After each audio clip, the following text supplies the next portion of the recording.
Chapter 3483. In the studio, a few staff members swarmed into the studio. Some pulled up the red curtain, some wiped the stools, and some mopped the floor until the entire studio was spotless.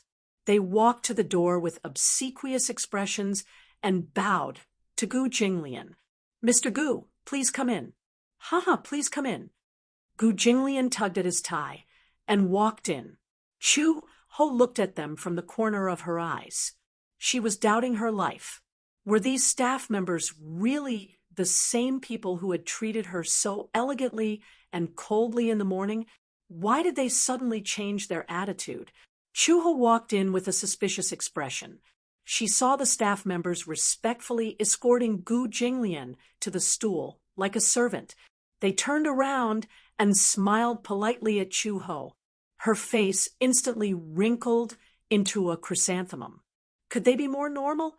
She felt a chill run down her spine. Chu Ho walked awkwardly to Gu Jinglian's side and sat down. The staff member walked to the back of the camera and glanced at the lens. She smiled and said, "Sit closer." Chu Ho instantly had goosebumps all over her body. She leaned closer to Gu Jinglian. "Can I?" The staff member glanced at the camera again. She felt that Gu Jinglian was about to go out of the frame. "Sir, come closer." Gu Jinglian looked at her coldly and slowly moved towards Chu Ho. "Come closer." Gu Jinglian moved a little more. "Be more intimate. It looks very distant. The man should put his arm on the woman's shoulder. It's more natural." Gu Jinglian raised his arm and pulled Chu Ho to his side. Chu Ho was speechless. The staff member was speechless. Gu Jinglian said impatiently, "Hurry up and take the photos." "Yes, yes." The staff member nodded his head like he was pounding garlic and took a few photos with a click, click, click sound. When the photos were developed, they were taken directly to make a certificate. When Chu Ho received the marriage certificate, in the photo, Gu Jinglian had one arm around her shoulder. He looked extremely domineering. There was no expression on his face. He did not have the joy of other newlyweds, nor did he have a trace of a smile. His face was cold from beginning to end. At the very least, she curled the corners of her mouth slightly. Although her smile wasn't obvious, it wasn't so stiff. Forget it. It was just a certificate. Even after returning home, it would be locked in the drawer to collect dust. Chu Ho walked over to Gu Jinglian and handed him a red document. "Here, it's yours." "2 portions?" "Yes, one for the man and one for the woman." Chu Ho looked at the time and quickly said, "Okay, I'm ready to go to work." After that, she ignored Gu Jinglian and left in a hurry after saying goodbye to Uncle Fu. Gu Jinglian looked at the marriage certificate in his hand and flipped it open. In the photo, the two of them looked awkward but intimate. This was the first time he had taken such a photo with a woman. This woman was now officially his wife. There was an extremely strange and awkward feeling that inexplicably arose spontaneously. Uncle Fu walked over and saw Gu Jinglian staring at the photo on the marriage certificate. He quietly asked, "Master, shall we go home?" His voice broke his train of thought. Gu Jinglian looked up and handed the certificate to him. "You're in charge of keeping it." Uncle Fu took the marriage certificate like it was a treasure. He flipped it open and looked at it. He was instantly beaming with joy. Gu Jinglian suddenly warned coldly, "No one is allowed to see it. You hear me?" Chapter 3484. In this country, there was no such thing as mercenaries. Any mercenaries were illegal to exist. Only in other countries, especially in war-torn areas, there were mercenary groups with extremely impressive backgrounds. Chu Ho asked back, "What's so strange about that? Aren't you afraid of death?" "If I was afraid of death, I wouldn't have engaged in such a profession. However, being afraid of death doesn't mean that I want to die. Everyone wants to live well. If you don't want to live, it's easier to commit suicide by jumping into the river. Becoming a mercenary was to survive. Mercenaries had a high salary and a considerable income. Generally, taking on a mission, the salary started at 100,000 yuan. In that era, it was definitely beyond the reach of many people. Logically speaking, after so many years, Chu-ho should have accumulated a lot of wealth. She had indeed accumulated a lot of wealth. In the mercenary career that lasted for more than 3 years, she had accumulated a few million yuan in assets. However, other than her daily expenses and the apartment she bought in San Francisco, she later donated everything to a refugee charity. When she was in Interpol, her salary was much lower than when she was a mercenary. Later, after she went missing, the organization must have thought that she was dead, so they might have canceled her account. She didn't miss that little bit of assets. It was also difficult for Chu-ho to talk about the past. For some reason, after getting the marriage certificate today, she inexplicably felt a lot of emotions. In the past, she didn't even dare to think that she would one day live such a stable life. She had a husband in name, children, and a complete family. Things that she didn't even dare to dream of had happened. Maybe it has something to do with the situation when I was young. Chu-ho looked out of the window, but her expression was very calm. Since I was young, the country I was born in was filled with countless wars and disputes. When I was young, I experienced a very big change. My family was destroyed, and I was homeless. I boarded a humanitarian rescue ship from the United States and safely arrived at the pure land of the United States. In the beginning, I became a mercenary because I wanted revenge. Revenge. I wanted to become stronger and then maintain peace. When I became strong enough, I would kill those enemies with my own hands. However, when I grew up, I realized that the rebel organization that destroyed my family had long been eliminated. Thus, this wish became the wish to maintain world peace. As Chu-ho spoke, he was amused by the childish thoughts of his youth. He actually had such a childish childhood. Isn't it funny? When I was young, being a mercenary was a sacred profession in my eyes. That's because in many war-torn countries, in addition to the peacekeeping forces, the ones fighting against many rebel groups are mercenaries dispatched by the government. I was rescued from the flames of war by a mercenary. At that time, I thought that when I grew up, I must become such a brave person. However, when she grew up, she realized that the world was actually so complicated. It was not as simple as she had imagined. It was the law of the jungle. The weak were destined to have no place to survive. Those organizations that had originally judged the government were only resisting because of the government's incompetence and misuse of power.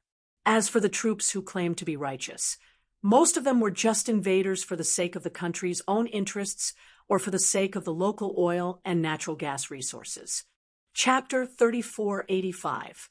In this world, there's no such thing as absolute justice or absolute evil. There's only the strong and the weak. Chu-ho said slowly, maybe what I'm saying sounds funny, but maybe the absolute justice in your eyes is just self-interest and a high-sounding doctrine. Li Xiaofeng stared at her blankly, unable to digest what she had said. Chu-ho noticed that he kept looking at her and couldn't help but feel strange. What's wrong? Nothing. It's just that this is the first time I've heard someone say that. Li Xiaofeng shook his head and sighed. Maybe it's just as you said.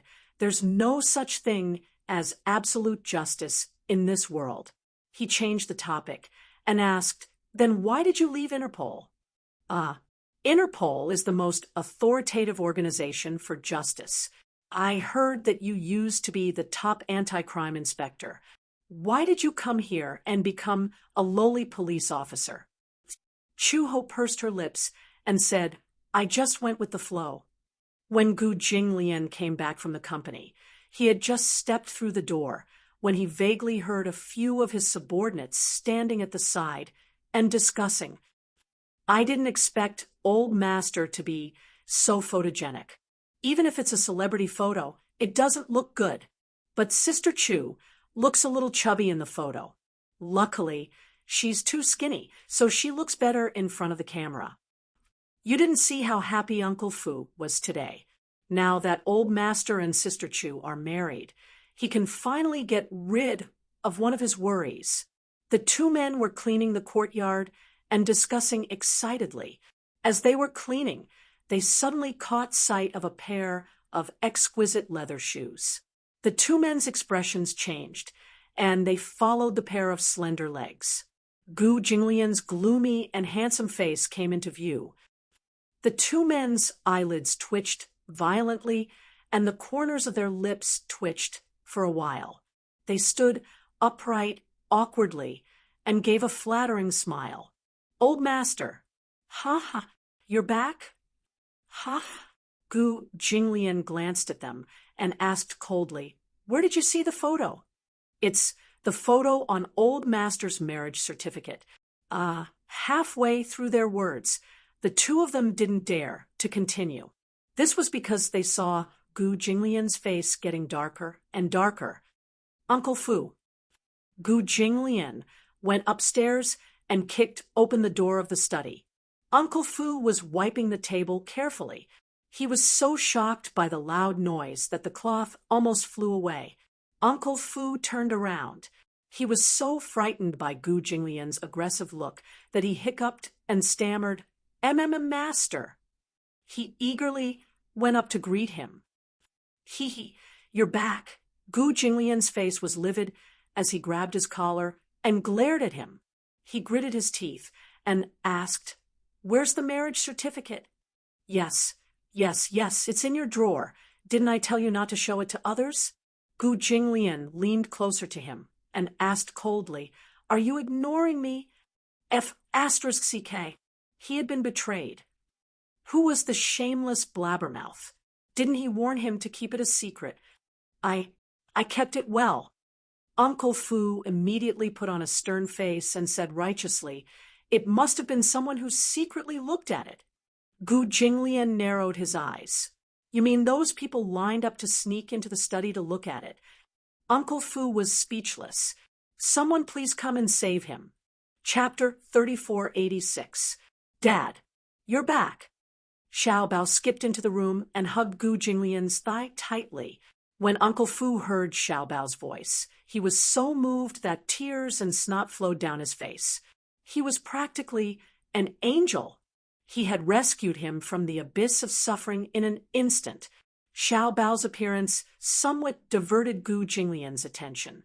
Uncle Fu carefully pried Gu Jinglian's fingers away from his collar. Then he took half a step back dejectedly. Just as he picked up the rag from the floor, he heard Xiaobao say excitedly, Dad, Uncle Fu showed me your and Mom's marriage certificate. The photo is so beautiful. The main thing is that Dad is handsome and Mom is beautiful. Wow, it's so perfect. They were a perfect match. When Uncle Fu heard this, he was stunned as if he had been struck by lightning. Behind him, Gu Jinglian's face darkened. His sinister voice sounded as if it came from hell. Uncle Fu. Whoosh. He did not know how such an old man could be so nimble. He actually slipped away in an instant, as if there was oil on the soles of his feet. Gu Jinglian was so angry that he clenched his fists. However, he saw Xiaobao walk in front of him and open his arms to ask for a hug. Hug. He acted coquettishly and asked for a hug and love. Gu Jinglian's expression softened a little. He bent down slightly and picked him up. Little Bao held his father's face in his hands and kissed him on both cheeks. Daddy is so obedient. Dad is so great. Gu Jinglian was speechless. What the hell? This was the first time he had been praised by someone with such a strange word like good. And he was only a 6-year-old child. Gu Jinglian carried him to the sofa. His eyes were very gloomy, very gloomy. When he thought about how his warning to Uncle Fu had been ignored by that old man, he couldn't help but feel angry. I told him to take good care of it and not let anyone see it, but he actually came back and passed it around. Seeing his gloomy face, Xiao Bao patted his face with his little hand. "Daddy, what's wrong?" He seemed to be very unhappy. "Today is a joyous day. Don't put on such a long face." "Big day." Gu Jinglian grabbed his hand and warned him coldly, "Don't hit Dad's face." "Why?" "Very disrespectful." Xiao Bao nodded as if he understood. Then he puffed out his chest and said righteously, "Daddy, you're not allowed to hit my head from now on." Xiao Bao said seriously, "Because that's also very disrespectful." "Pa!" Gu Jinglian smacked him on the head. Xiao Bao immediately hugged his head and said angrily, "What are you doing? Asking for a beating? How am I asking for a beating? Did I say something wrong?" Gu Jinglian reminded him, "When will you be my father? Only then will it be your turn to educate me." Xiao Bao looked like a little adult and muttered angrily, "I want to be your father, but unfortunately I don't have the chance. However, if I really have a disobedient son like you, I will definitely be angry, and my life will be shortened." Gu Jinglian was speechless. He closed his eyes and clenched his fists, resisting the urge to hit him. Xiao Bao said again, "You don't know how to cherish such a cute son like me. You have to know that being my father is a blessing that you've accumulated over several lifetimes." Gu Jinglian was speechless. He suddenly pinched Xiao Bao's chubby cheeks and said coldly, "If you talk nonsense again, I'll hit you." Chapter 3487. The father and son held on tightly to each other as they ravaged each other. However, Xiao Bao was obviously at a disadvantage. His chubby little fingers were not as long as Gu Jinglian's, nor were they as strong as his. After a while, Gu Jinglian did not feel anything, but he felt like his face was about to be torn apart. Torn! Torn! It hurts! Xiao Bao protested pitifully. "Don't pinch anymore." Sob. "Don't pinch anymore." Gu Jinglian frowned. He grabbed his chubby cheeks and played with them. Yes, it felt good, just like a glutinous rice ball. Xiao Bao was Xiao Bao. He might as well change his name to Little Bun. The chubby baby fat was so pleasing to the touch that Gu Jinglian could not help but relax his brows. Even the knot in his heart disappeared. However, Xiao Bao, who was being ravaged in his hands, was suffering unspeakably. He punched and hit like an angry cat, using his hands and feet to protest. Gu Jinglian finally let go of him. Xiao Bao covered his face in pain. He looked like a storm was coming, as if a dam was about to burst. Gu Jinglian casually picked up the afternoon snack and stuffed it into his mouth. Xiao Bao was speechless. He licked it with his tongue, and the pain on his face disappeared immediately. He said in surprise, "Wow, it's so sweet." The child's face was indeed like the weather in June, changing as quickly as it wanted. Xiao Bao looked at the snacks on the coffee table. These were pastries that Uncle Fu had prepared in advance. Gu Jinglian casually stuffed them into his mouth. They were rose pastries. It was Xiao Bao's first time eating such delicious snacks. He reached out to take them. Slap! Gu Jinglian slapped his hand away. Xiao Bao retracted his hand in pain and glared at him fiercely. Then he reached out to take them again. Slap! You're not allowed to eat them. Gu Jinglian refused coldly. "They're mine." Stingy brat. Xiao Bao sat down on the carpet and hugged his arms with an aggrieved expression. Gu Jinglian picked up the pastry, pinched a rose pastry with his long fingers, and took a bite. He then looked at Xiao Bao, only to see a certain guy with a greedy expression, almost drooling. "You want to eat?" "Yes, yes."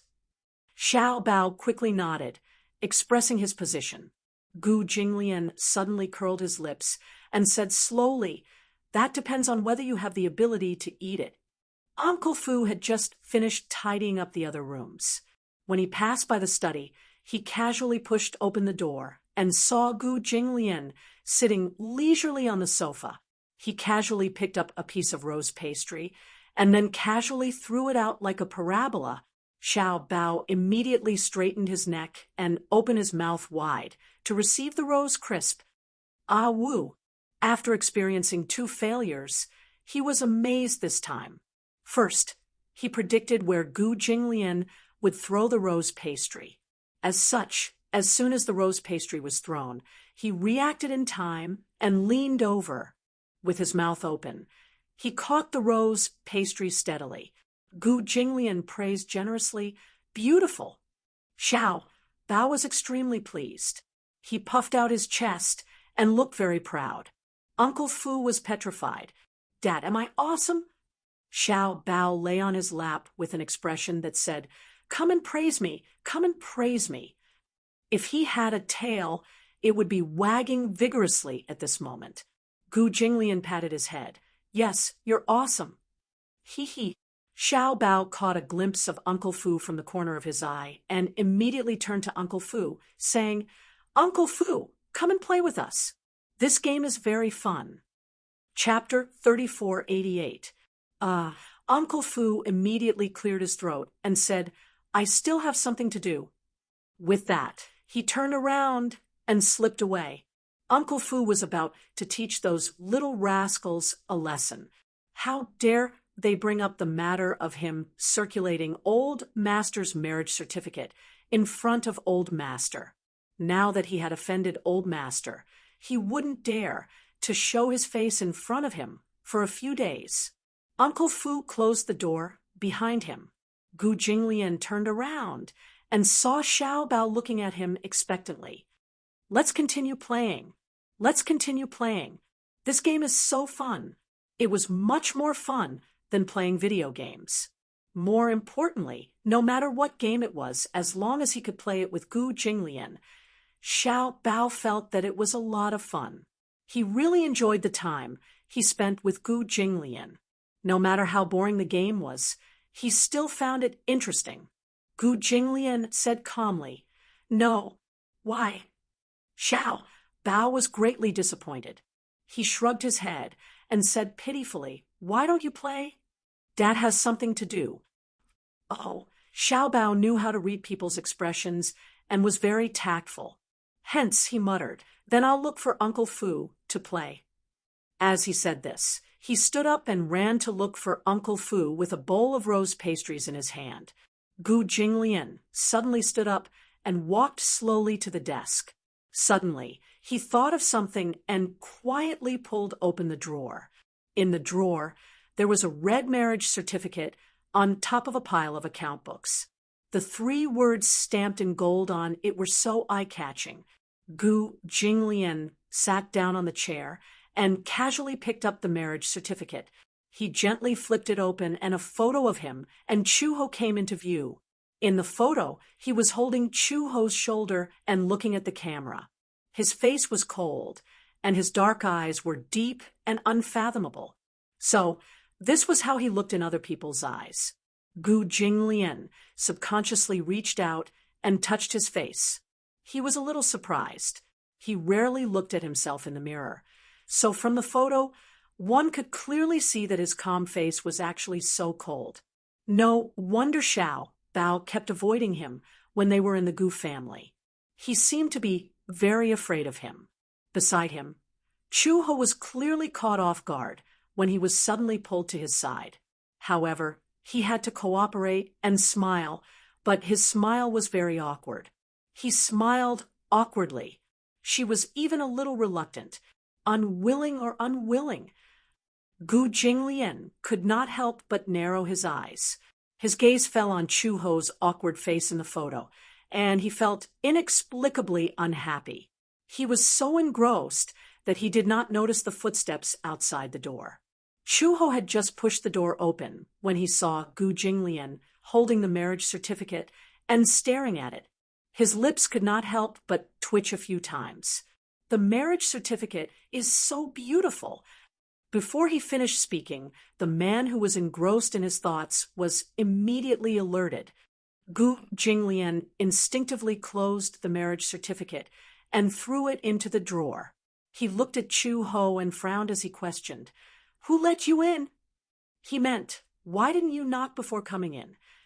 Chu Ho crossed her arms and gestured at the half-closed door. The door wasn't closed. "I thought there was no one inside."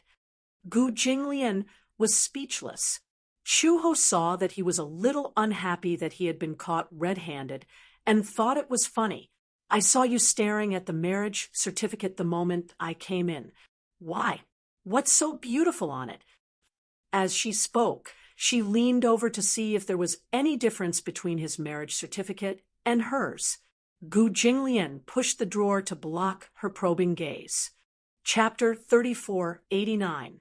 Chu Ho frowned. "What are you doing? Guarding against thieves?" "Where's your marriage certificate?"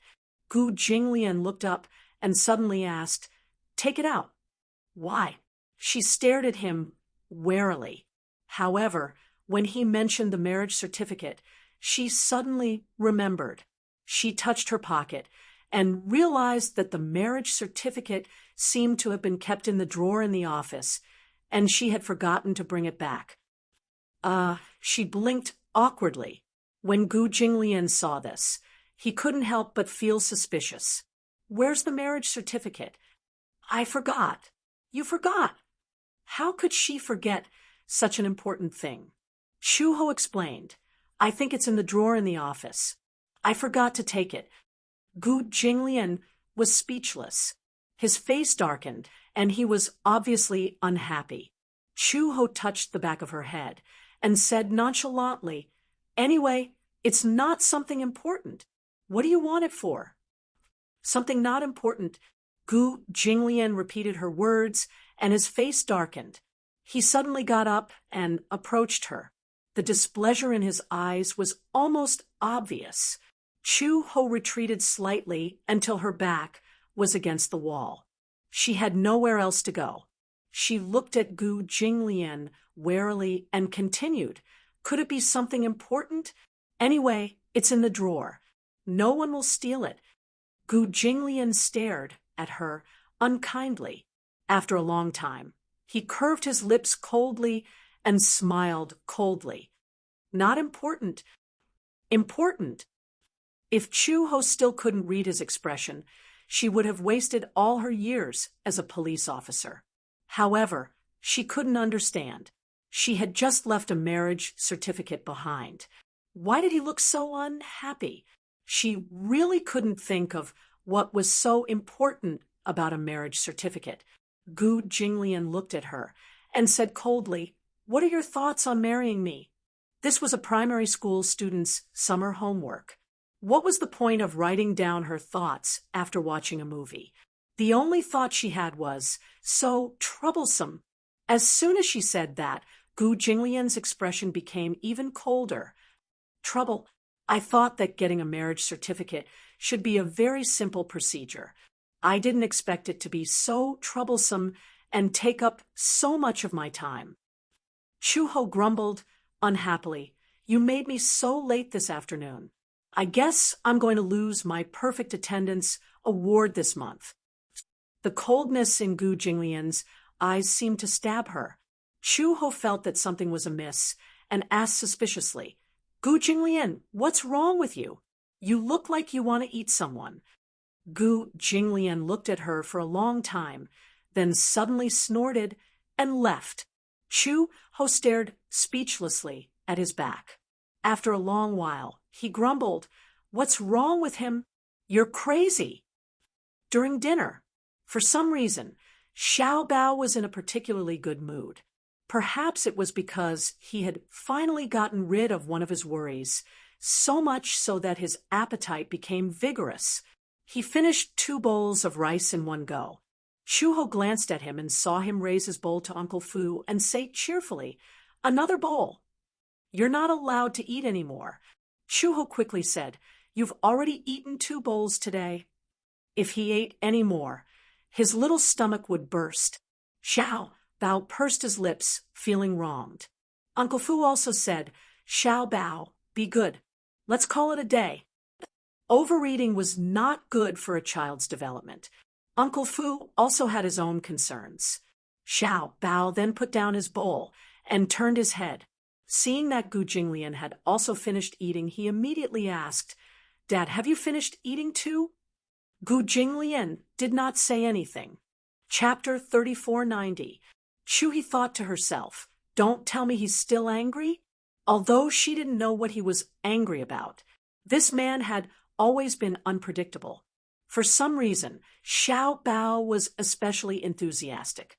His eyes darted around, and he said, It's getting late. Daddy, hurry up and take a shower. Let's go to bed early. Chuho reminded him kindly, Xiao Bao, it's only 6:30. It's getting late. Gu Jinglian glanced at him and threw the bowl and chopsticks on the table. Then he got up and went upstairs. Seeing that he had succeeded, Xiao Bao turned to Chu Ho and encouraged her. Mommy, it's getting late. You should go to bed early too. Chu Ho was speechless.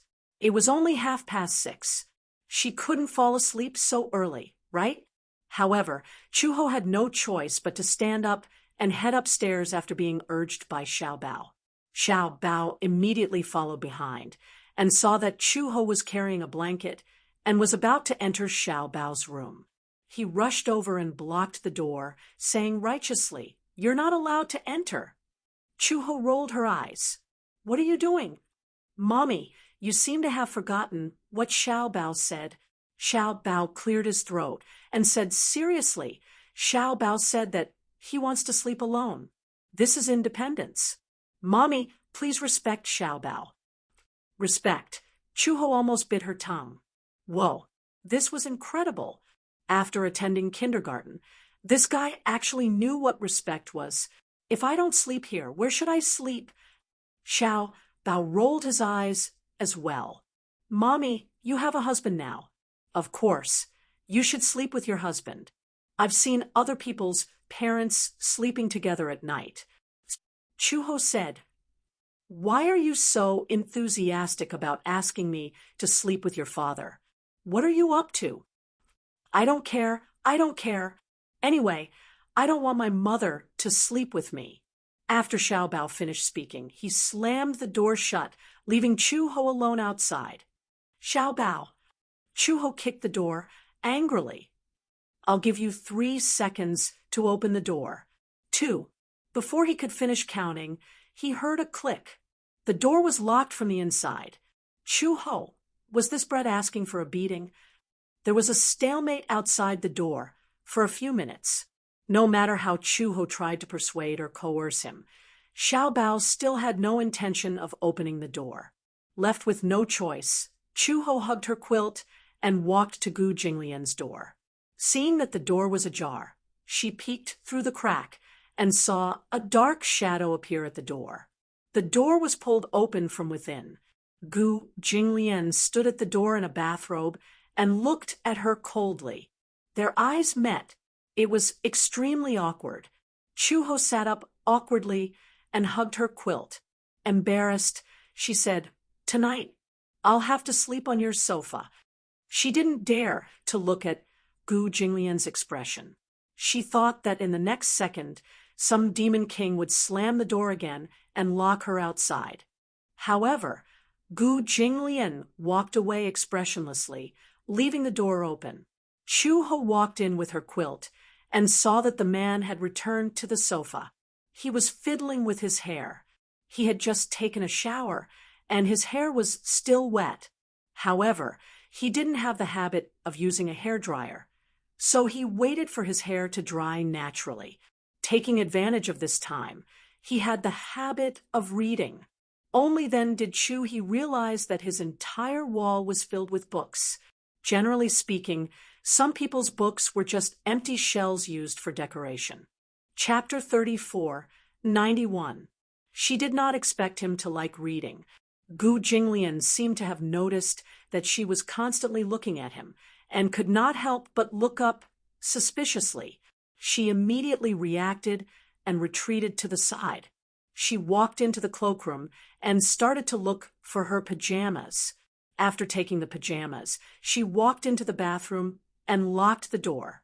She did not have the habit of locking the door, but since they were sharing a room, she decided to be on the safe side and lock the door from the inside. When she walked out of the bathroom, feeling refreshed, Chuho had just walked into the study room. She planned to continue sleeping on the sofa for the night and settle the score with that fellow tomorrow. However, she saw Gu Jinglian leaning lazily on the sofa with his arms crossed and his eyes closed. She did not know if he was closing his eyes to take a nap or if he had already fallen asleep. He actually took over her territory. What happened to her sleeping on the sofa?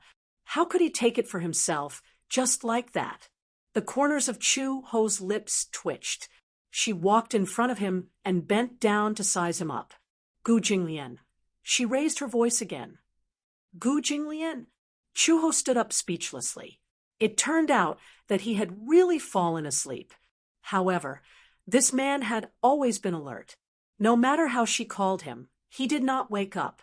He slept like a dead pig. Could he be pretending to be asleep? Chu Ho reached out and snapped her fingers a few times in front of him. However, Gu Jinglian still had his eyes closed and did not react at all.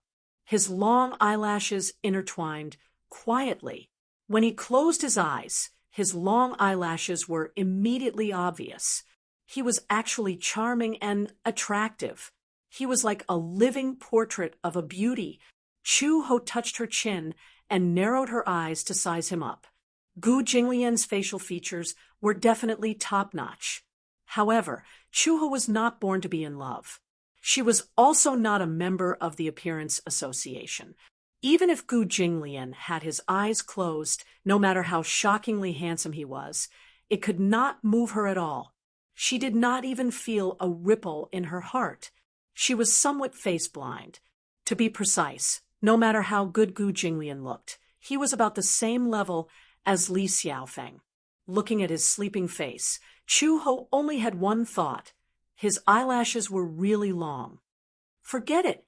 If you want to sleep on the sofa, I'll give it to you, okay? Chu Ho muttered to himself. He tossed the quilt over him and turned to walk into the bedroom.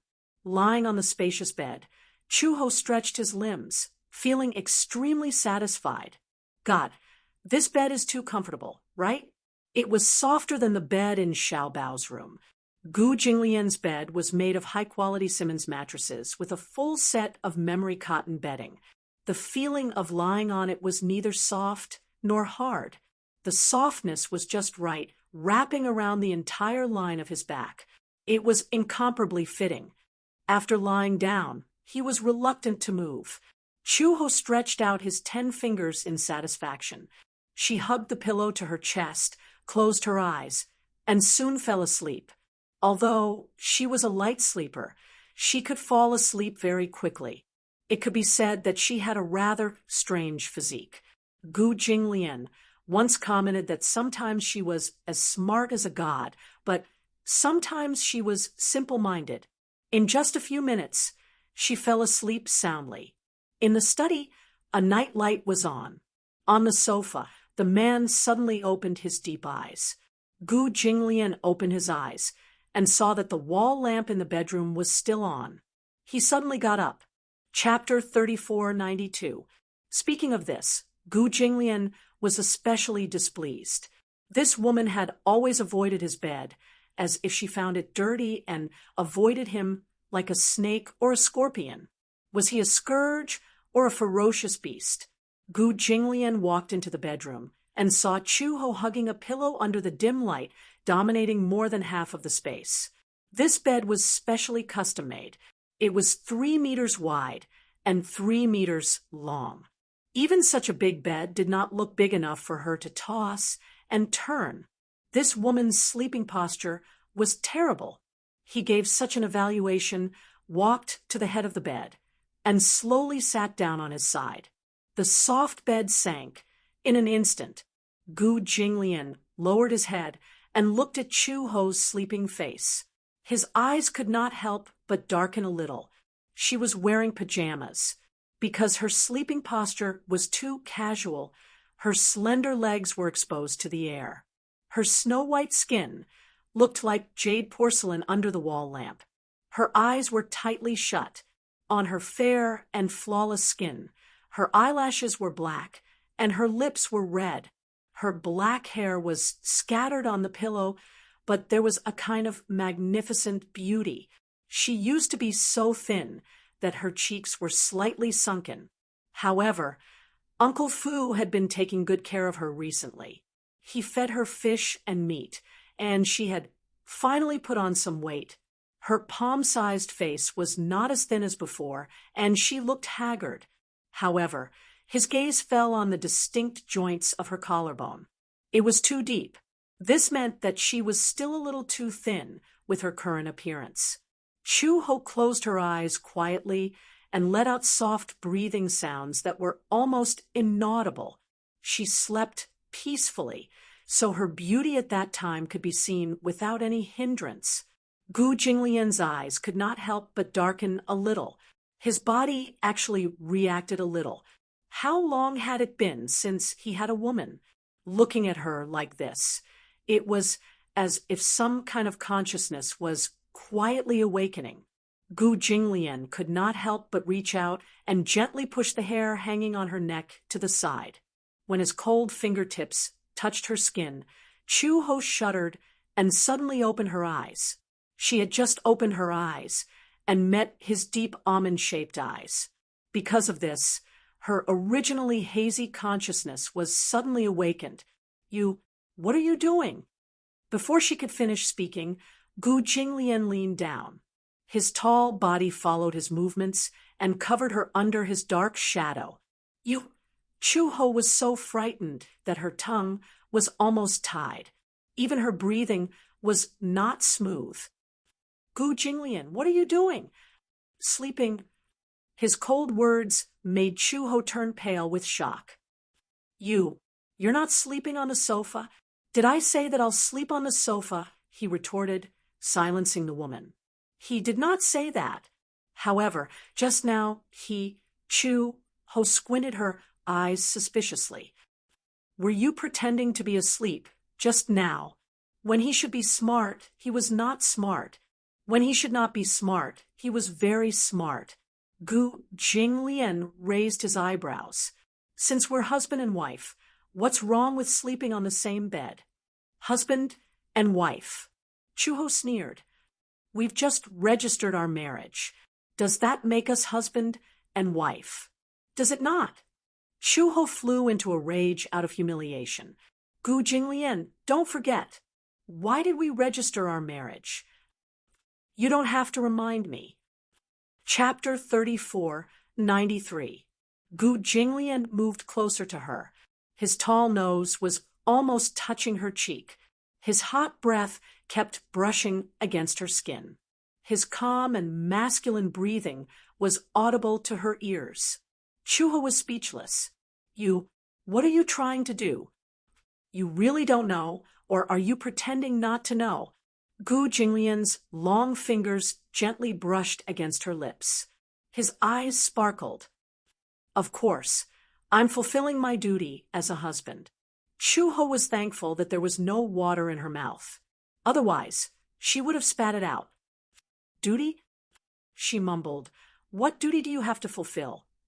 Before she could finish her sentence, Gu Jinglian suddenly lowered his head and covered her slightly open mouth with his slightly cold lips. Almost without any hesitation, he broke through the barrier between her lips and teeth. Chu-Ho widened her eyes in shock. He suddenly kissed her, leaving her no room to react. What was he doing? He was actually kissing her. Gu Jinglian, who had always been obsessed with cleanliness, was actually kissing her on the lips. In such a state of shock, she did not react immediately until she felt the warmth of his palm on her back. Chu-Ho pushed him away fiercely. However, just as she pushed his body away, Gu Jinglian continued to press down on her. It was as if he had already expected her resistance. Before Chu-Ho could punch his face, he quickly held her back with one hand. Chuho was instantly embarrassed and angry. She struggled, but he held her down so tightly that she had no room to resist. "Let go!"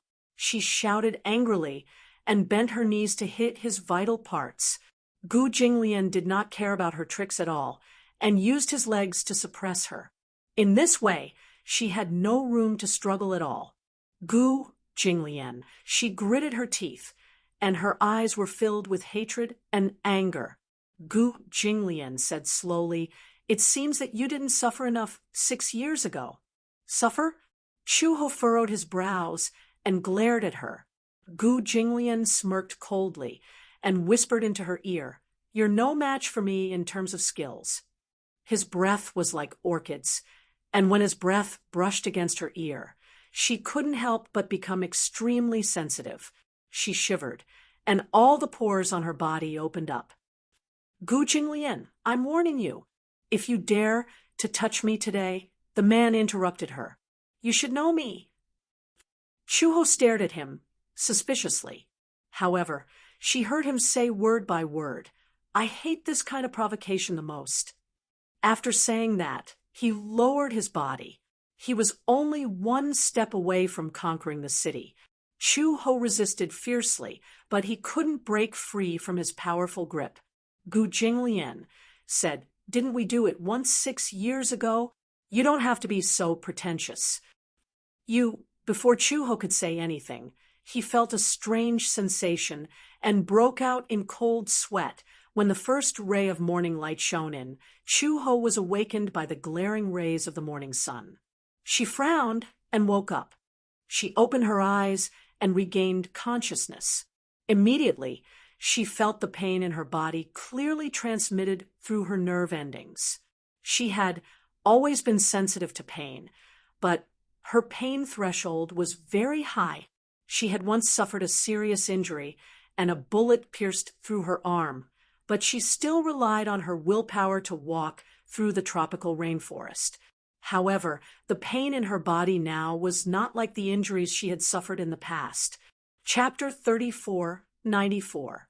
Everything that had happened last night was more like a smoke-filled war. She struggled to prop herself up and get off the bed. The moment her toes touched the ground, the pain on her thighs became more obvious. This damned man, Chuho cursed viciously in her heart. When she walked into the bathroom earlier, her body was reflected in the mirror. Her pajamas were torn apart and her shoulders drooped. Her originally fair and smooth skin was mottled with many densely packed bite marks. They were not hickeys, but bite marks. They looked like the marks left by poisonous insects and were extremely messy. Other than the bite marks, there were also some bruises. These were the marks left behind by her resistance. Gu Jinglian had tamed her, as if she was a proud and aloof lion. Even though she kept resisting, she had to admit that compared to Gu Jinglian's skills, she was really vulnerable. Who would have thought that such a secretive man would be able to suppress her so easily with just one hand? Chuho unwillingly changed out of her pajamas and endured the pain. She took a hot shower, changed her clothes, and walked out of the door. However, she unexpectedly bumped into Uncle Fu, who was passing by. Chuho morning. Before the word could leave his mouth, Uncle Fu saw that there was an extremely ambiguous mark on her exposed neck. It was red and mottled, and it immediately made his imagination run wild. He thought about how she and Gu Jinglian were in the same room last night, and then he thought about how Old Master also had an eye-catching red mark on his neck when he went out this morning. Even though he did not dare to take a closer look, it was not difficult to imagine how this mark was left behind. When Uncle Fu thought about how Old Master had conquered Chuho last night, the joy in his heart almost burst out from his eyes. He resisted the urge to cheer and pretended to be reserved. "You're awake. Do you want to eat breakfast?" Chuho saw that although he was pretending to be calm, his eyes kept glancing at her neck. She instinctively reacted. Could there be some strange mark on the part of her neck that was not covered by her clothes? She immediately covered it with her hands, but it was a little too obvious. Uncle Fu almost could not hold back his laughter. He wanted to hold it in, but the corners of his mouth were raised to the sky. Xiao Bao is awake and eating breakfast. Where's Gu Jinglian? Chu Ho could not restrain her anger as she clenched her fists and said angrily, "Where is he?" "Old master. Went out early in the morning." "Cow!" Chu Ho could not help but curse. She was embarrassed and angry, like a volcano that was about to erupt. Uncle Fu kindly and reminded her, "You're eating breakfast? I heard your stomach grumble a few times. Are you hungry?" She must have exhausted all her energy from last night's torment. Now that she woke up late, she must be starving. She could not help but glared at him. Uncle Fu." "Yes." "What are you gloating about?" She questioned him angrily. "What do you mean?" Uncle Fu immediately said sternly, "Is that so? I'm not gloating." How could he say that he was not gloating? The corners of his mouth were raised so high that a soy sauce bottle could be hung from it. Uncle Fu chuckled and said, "Hurry up and come down for breakfast." However, this old man disappeared from her sight within 3 seconds. Chapter 3495. Chu Ho asked, "What are you guys whispering about?" Xiao Bao immediately sat up straight and tried to hold back his laughter. Uncle Fu immediately stood to the side and didn't say anything. Chu Ho walked over and glanced at them warily. Then she walked to the dining table and casually took a sandwich and milk. She said, "I'm going to work. It's getting late. Don't be late for school." With that, Chu Ho left.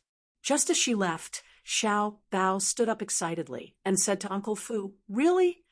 "Of course it's true," Uncle Fu said happily. "Who knows, maybe your mom will give birth to a little brother for you soon." When Xiao Bao heard this, he didn't feel too good about it. Uncle Fu looked at his expression and saw that he was reluctant. He was a little surprised and asked, "What's wrong?" "Xiao Bao, aren't you happy that Mom is giving you a little brother?" Xiao Bao said unhappily, "I want a little sister." "A little sister?" Uncle Fu was a little surprised. "Wouldn't it be great to have a little brother? That way he can play with you." "I want a little sister who's as cute as Shang." Xiao Bao pouted and said, "A little sister would be so cute." When Uncle Fu heard this, he said, "It doesn't matter if it's a little brother or a little sister, I'll like them both." "Of course," Xiao Bao added, "as long as it's from Mom and Dad. It doesn't matter if it's a little sister or a little brother. In the future, I'll be an older brother." Just as Uncle Fu and Xiao Bao were immersed in the beautiful yearning of a little brother and a little sister, before going to work, Chu Ho went to the pharmacy to buy a morning after pill. She drank the bottle of purified water that she had bought. After doing some calculations, he was still worried even though it was the safe period. This damned guy, did he take the wrong medicine last night and lose his mind? Chu Ho had just arrived at the police station and was sitting in his seat when he suddenly thought of something. He pulled open the drawer and saw that the marriage certificate was still lying in the drawer. He closed the drawer again. In the afternoon, she received orders from her superiors to go out on a mission and capture a criminal. Just as the criminal was escorted to the interrogation room, he suddenly received a call from Meng Qingxue. "Chu Ho, are you free tonight? We haven't seen each other for a long time. How have you been?" Hearing Meng Qingxue's voice, Chu Ho couldn't help but smile. "Okay, I'm at work now. I'll probably be free after 6 o'clock. "Well, then where do you work? I'll pick you up." "You came to pick me up?" Chu Ho smiled, but he did not refuse and told him the address. At 6 o'clock in the evening, Meng Qingxue stood at the entrance of the police station in a daze. She looked at Chu Ho, who had changed into casual clothes, and was walking out. She could not react for a moment, and her gaze was fixed on him. She had actually joined the anti-gang team. If she remembered correctly, wasn't Xiao Bao's biological father Gu Jinglian from the Gu family? His father was in charge of the gang, and his mother was in charge of the anti-gang team. Wasn't this too extreme? Chuho was overjoyed to see her. He walked forward and hugged her gently. The two of them had not met for a long time and missed each other dearly. After she had settled down in the Gu family, she had no choice but to go out at first. Meng Qingxue had contacted her through Uncle Fu, but Chuho did not have permission to go out, so they could not meet. Chapter 3496. As he had to take care of the children and the Mu Group's crisis during that period of time, it was difficult for him to find the time to go out with her. He was also worried about her going out alone. Seeing that Meng Qingxue had driven here, Chuho was a little surprised. "You've gotten your driver's license?" "Long ago," Meng Qingxue said. "It's been a long time since we last met. I've been thinking about you. Since I'm free today, let me treat you to Western food. It doesn't matter what we eat. I'm not picky." The two of them arrived at the Western restaurant. Meng Qingxue had booked a private room early in the morning, and only then did they take their seats. Meng Qingxue suddenly took out a stack of envelopes from her bag and handed them to her. Have you forgotten?" Meng Qingxue laughed.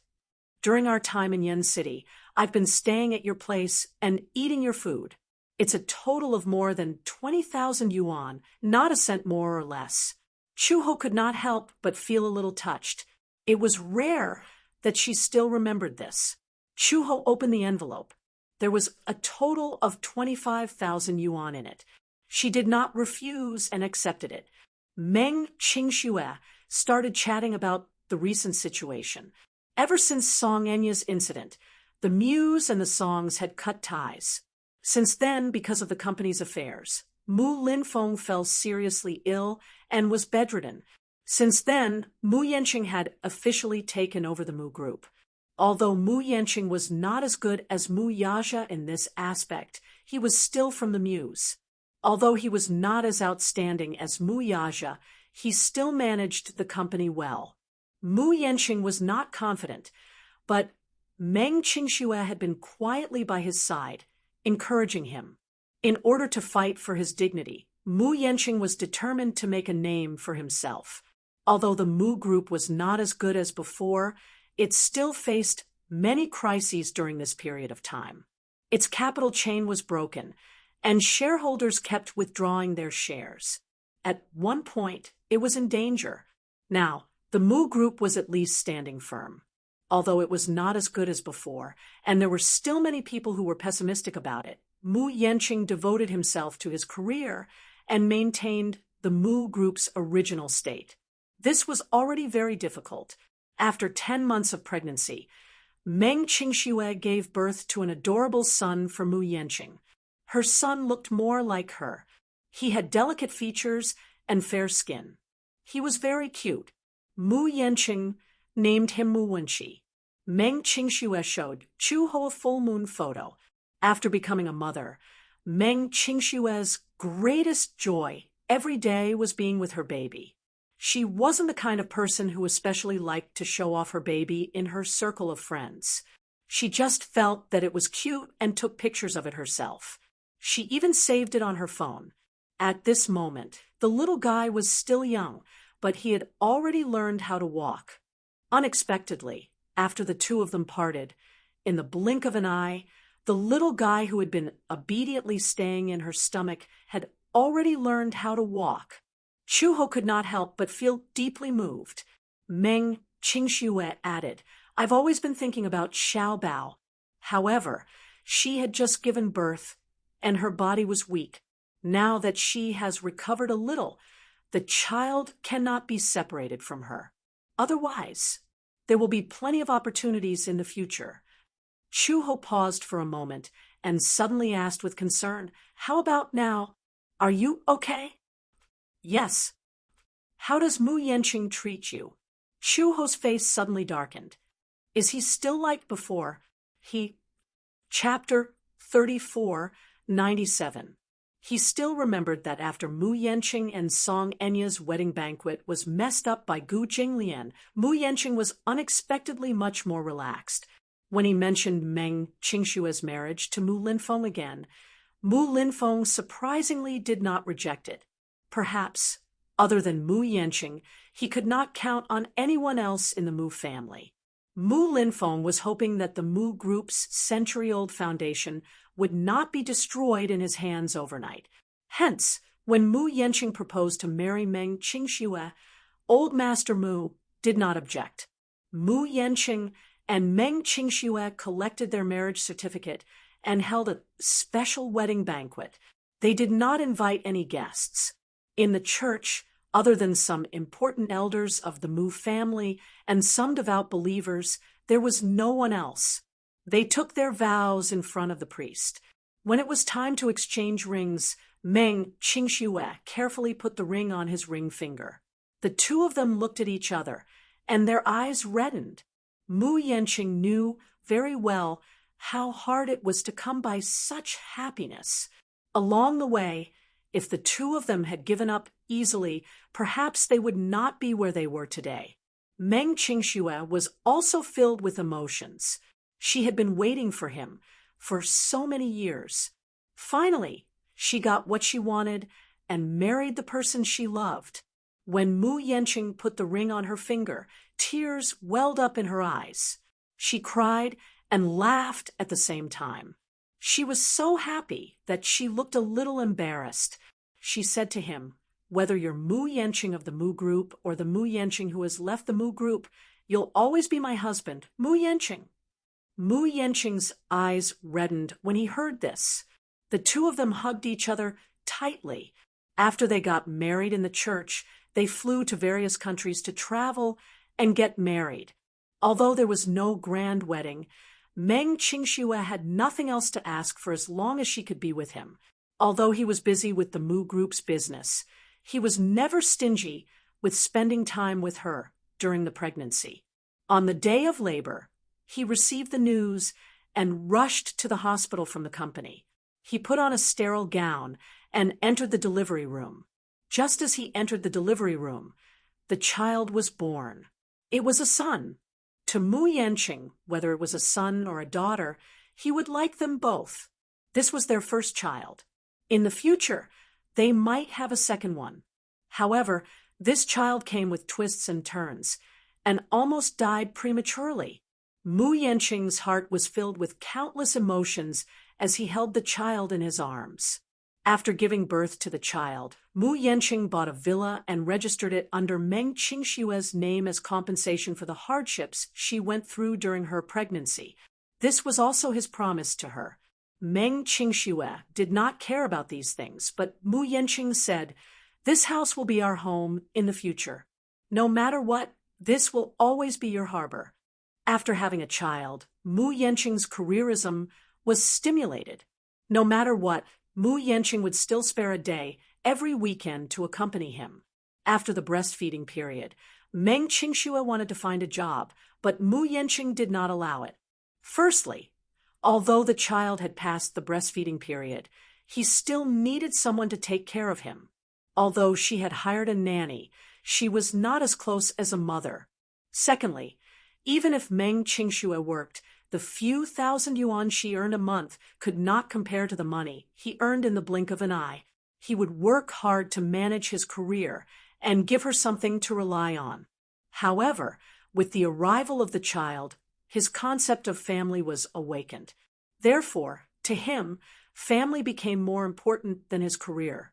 Chapter 34, 98. He said, "When I was young, my parents were busy with their careers and didn't have time to accompany me. I don't want my son to have the same childhood as me. You don't have to think about work. Raising you and our son is my career. Your career is to take care of the family." Meng Qingxue was touched. Mu Yanqing was not good at expressing himself, but she understood what he wanted to express. He pitied her and did not want her to work hard. He was already very busy with work, so he hoped that she could take his place and spend more time with their son. Although the two of them would occasionally bicker, even their daily bickering was filled with happiness. Perhaps life was like this, and happiness was so simple. A family of three, two people in one house, 3 meals for seasons. It was plain, but warm. What about you? Meng Qingxue probed. Have you accepted Gu Jing? Mr. Gu? She was afraid of Gu Jinglian from the bottom of her heart and had never dared to call him by his name. Chuho's face stiffened slightly. At the mention of Gu Jinglian, she thought of what happened last night and said unhappily, "Why are you mentioning him?" With that, she sucked on her straw with a cold face. Sizzle. The atmosphere was very cold. Meng Qingshue's lips twitched, and she smiled awkwardly. I saw that you were staying with the Gu family, and thought, that's because Xiaobao wants a father. Chuho said coldly, it has nothing to do with me. With that, she rested her chin on her hand and sucked on her straw again. Sizzle. Meng Qingxue held her coffee cup and did not know whether to laugh or cry. Did the two of you quarrel? No. Then Meng Qingxue suddenly said meaningfully, I heard that the two of you are already married. Chu Ho was a little surprised. How did you know? Meng Qingxue opened WeChat and clicked on her conversation with Xiao Bao. Chu Ho took a look and was stunned. Auntie Qingxue, Mommy and Daddy have already registered their marriage. Xiao Bao is so happy. It showed that it was sent at 7 o'clock last night. Chu Ho was petrified. This guy, he actually leaked the news. Meng Qingxue laughed and said, since you're already married, why are you still insisting that it has nothing to do with you? I heard from Yanqing that Gu Jinglian is quite a formidable person. He's swift and decisive.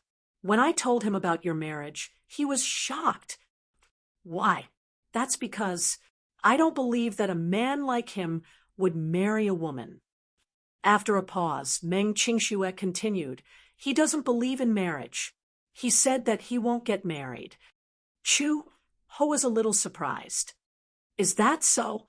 Meng Qingxue asked curiously. So, how did you get married? He suggested it. Meng Qingxue was stunned. Huh. To be precise, Chu Ho sneered. He begged me. Meng Qingxue. She could not help but imagine Gu Jinglian kneeling on the ground, hugging Chu Ho's thigh pitifully and begging for marriage. Uffed. She was amused by her own imagination. Chu Ho said unhappily, what are you laughing at? I didn't expect the rumored Master Gu to beg a woman to marry him. If you hadn't said it yourself, I wouldn't have believed it. Chapter 34, 99. Xiao Bao didn't have a father since he was young, so he was ostracized by many children of his age. It's only natural that he felt insecure. Meng Qingxue paused for a moment and said, but for a child, a marriage certificate is not the only thing that can give him a sense of security. A harmonious family is the most important thing. Chu Ho said calmly, it's a pity that I don't have any feelings for Gu Jinglian, and he doesn't feel the same for me either. So, you and CEO Gu are planning to keep up the act? Meng Qingxue couldn't help but laugh. When the child grows up, this matter won't be able to be hidden anymore. Chu Ho asked, what else can I do? Do you want me to make the act real? Chu Ho, there's something I've always wanted to ask you. Meng Qingxue suddenly asked, how did you get Xiao Bao in the first place? This kind of thing is consensual. If he really forced you with your character and skills, you might not be able to force him. Don't tell me you really don't have any feelings for CEO Gu. Chu Ho furrowed his eyebrows, and a complicated expression appeared on his face. She sucked on the straw absent-mindedly. Her teeth squeezed the straw until it was deformed. Her mind was in a mess. For her, the memories before she lost her memory were not that deep.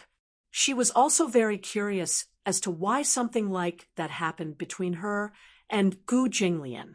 Was it because she couldn't help it, or because she was forced. If she was really forced, with her strong character, Gu Jinglian might not have succeeded. But if she was willing, how could she be moved by a man as fickle as Gu Jinglian? Although she had regained her memories before she lost her memory, to her, it was like she had gained some ordinary memories. Therefore, she couldn't tell what kind of feelings she had for Gu Jinglian at that time. Chu Ho, I think you might have had feelings for President Gu back then. Maybe you couldn't help it. What about Xiao Bao? Chu Ho didn't say anything else. He seemed to be avoiding the topic on purpose. He smiled at Meng Qingxue and said, "Let's eat. I'm starving." With that, she began to cut the steak. Meng Qingxue saw that she deliberately avoided the topic and knew that she must be confused now, so she did not mention it again. When Chu Ho got home, he bumped into Uncle Fu in the living room. Uncle Fu immediately came up to her and said excitedly, "In a few days, it will be Xiao Bao's birthday. Chu Ho, do you have any ideas?" Xiao Bao had said that he would invite all the children in the class to celebrate his birthday at the Gu residence. Old Master was afraid of noise, so he didn't allow it. At this moment, the father and son were in a deadlock. Do you want to persuade them? Chu Ho turned to look at Uncle Fu with a complicated expression. Suddenly, he said tentatively, "Uncle Fu, yes." She opened her mouth, wanting to say something, but hesitated. In fact, she wanted to ask him how she felt about Gu Jinglian in the past. Did she like him, or did she hate him? If she hated him, then why did she and Gu Jinglian have that kind of thing happen? But if she really did like him, why did she forget about those feelings in her life? Chu Ho felt extremely confused about the current situation. She didn't know how to face Gu Jinglian. As for Xiao Bao's vision of a harmonious family of three, she didn't know what to do. It wasn't that she didn't want to. It was just that she was really indifferent when it came to matters of the heart. Chapter 3500. She had also become dismissive of matters of the heart. She felt that feelings were dispensable. Even if she was alone, she could still lead a good life. However, ever since she had Xiao Bao, she had another concern in her heart. At the same time, she also valued her responsibilities as a mother. However, no matter what Xiao Bao wanted, she was willing to give it her all. Yet, it was difficult for her to fulfill his dreams. Getting the marriage certificate with Gu Jinglian was just an act. Could it be that she had to make the act real for Xiao Bao and force herself to do so? Uncle Fu saw that she wanted to say something but was hesitating. He couldn't help but laugh and say, "You seem to have something to ask me." When Chu Ho heard this, she plucked up her courage and turned around to ask Uncle Fu, "What do you think my attitude towards Gu Jinglian was when I was in the Gu family?" Uncle Fu was stunned for a moment. Then he sighed slowly and said, "I can't make any judgments about what happened between you and Old Master. However, Chu Ho, you used to go by Old Master's side under the alias of Hong, he. At that time, Old Master already knew your identity, and you were his personal companion. You had countless opportunities to make a move on Old Master." After a pause, under Chu Ho's stunned gaze, Uncle Fu asked meaningfully, "Unfortunately, you didn't succeed from the beginning to the end, and Old Master never exposed your identity. Don't you think that this is strange?" As the saying goes, the onlooker sees the game more clearly. But as an onlooker, I can't say anything. It's just that when it comes to matters of the heart, it's better to let nature take its course. Just as Chu Ho was deep in thought, Uncle Fu suddenly said, "All these are not important. What's important is that Xiao Bao and Old Master are quarreling over the birthday venue. You should go and persuade them quickly and come up with some ideas at the same time." Chu Ho's face was full of black lines. When she walked into the study, she saw Xiao Bao sitting on the sofa angrily with his arms crossed, looking very angry. Gu Jinglian, on the other hand, was sitting calmly in front of his desk, holding a weasel brush and writing ink. Seeing that Chuho had come, Xiao Bao's angry face fell. He opened his arms and pounced on her. "Mom!" Sob, sob, sob. Gu Jinglian looked up and saw that she had returned. He ignored her as if she was invisible. Chuho picked up Xiao Bao, and the little guy poured out his grievances to her. "Isn't it my birthday this Sunday? I told Dad that I wanted to hold a birthday party at the Gu residence. We could save money and have fun. But Father didn't allow it. What should we do?" Chuho's lips twitched. "Save money?" "Yes, Dad said that he wanted to book the entire hotel, but I think it's too wasteful." Xiao Bao whispered in her ear. "I heard from Uncle Fu that it costs tens of thousands to book the entire hotel. It's so expensive. I was trying to save money for Dad, but he called me an idiot. He even said that the Gu residence is so big. If my little friends get lost, it'll be too troublesome to find them one by one." Chuho was speechless. That was true. The Gu residence was located in a place with good feng shui. Every inch of land was worth gold, but even so, the Gu residence was still very big. When she first entered the Gu residence, she got lost and couldn't find her way. She imagined that it would be troublesome if a large group of children were to run around the Gu residence and something happened to them. Furthermore, those powerful subordinates of the Gu residence all had ferocious looks on their faces. Would they really not scare those innocent and naive children? Chapter 35:01. Why don't you listen to Daddy and book the entire hotel? Chuho said. Gu Jinglian's brush suddenly paused. When the word father came out of her mouth, it gave him a strange feeling in his heart. For some reason, he felt warm. He had never felt such a feeling before. Chuho continued, "Daddy is rich. Don't think about saving money for Daddy." Gu Jinglian was speechless. He looked up and his face immediately turned pale. Chuho glanced at him and said meaningfully, "Daddy is so rich.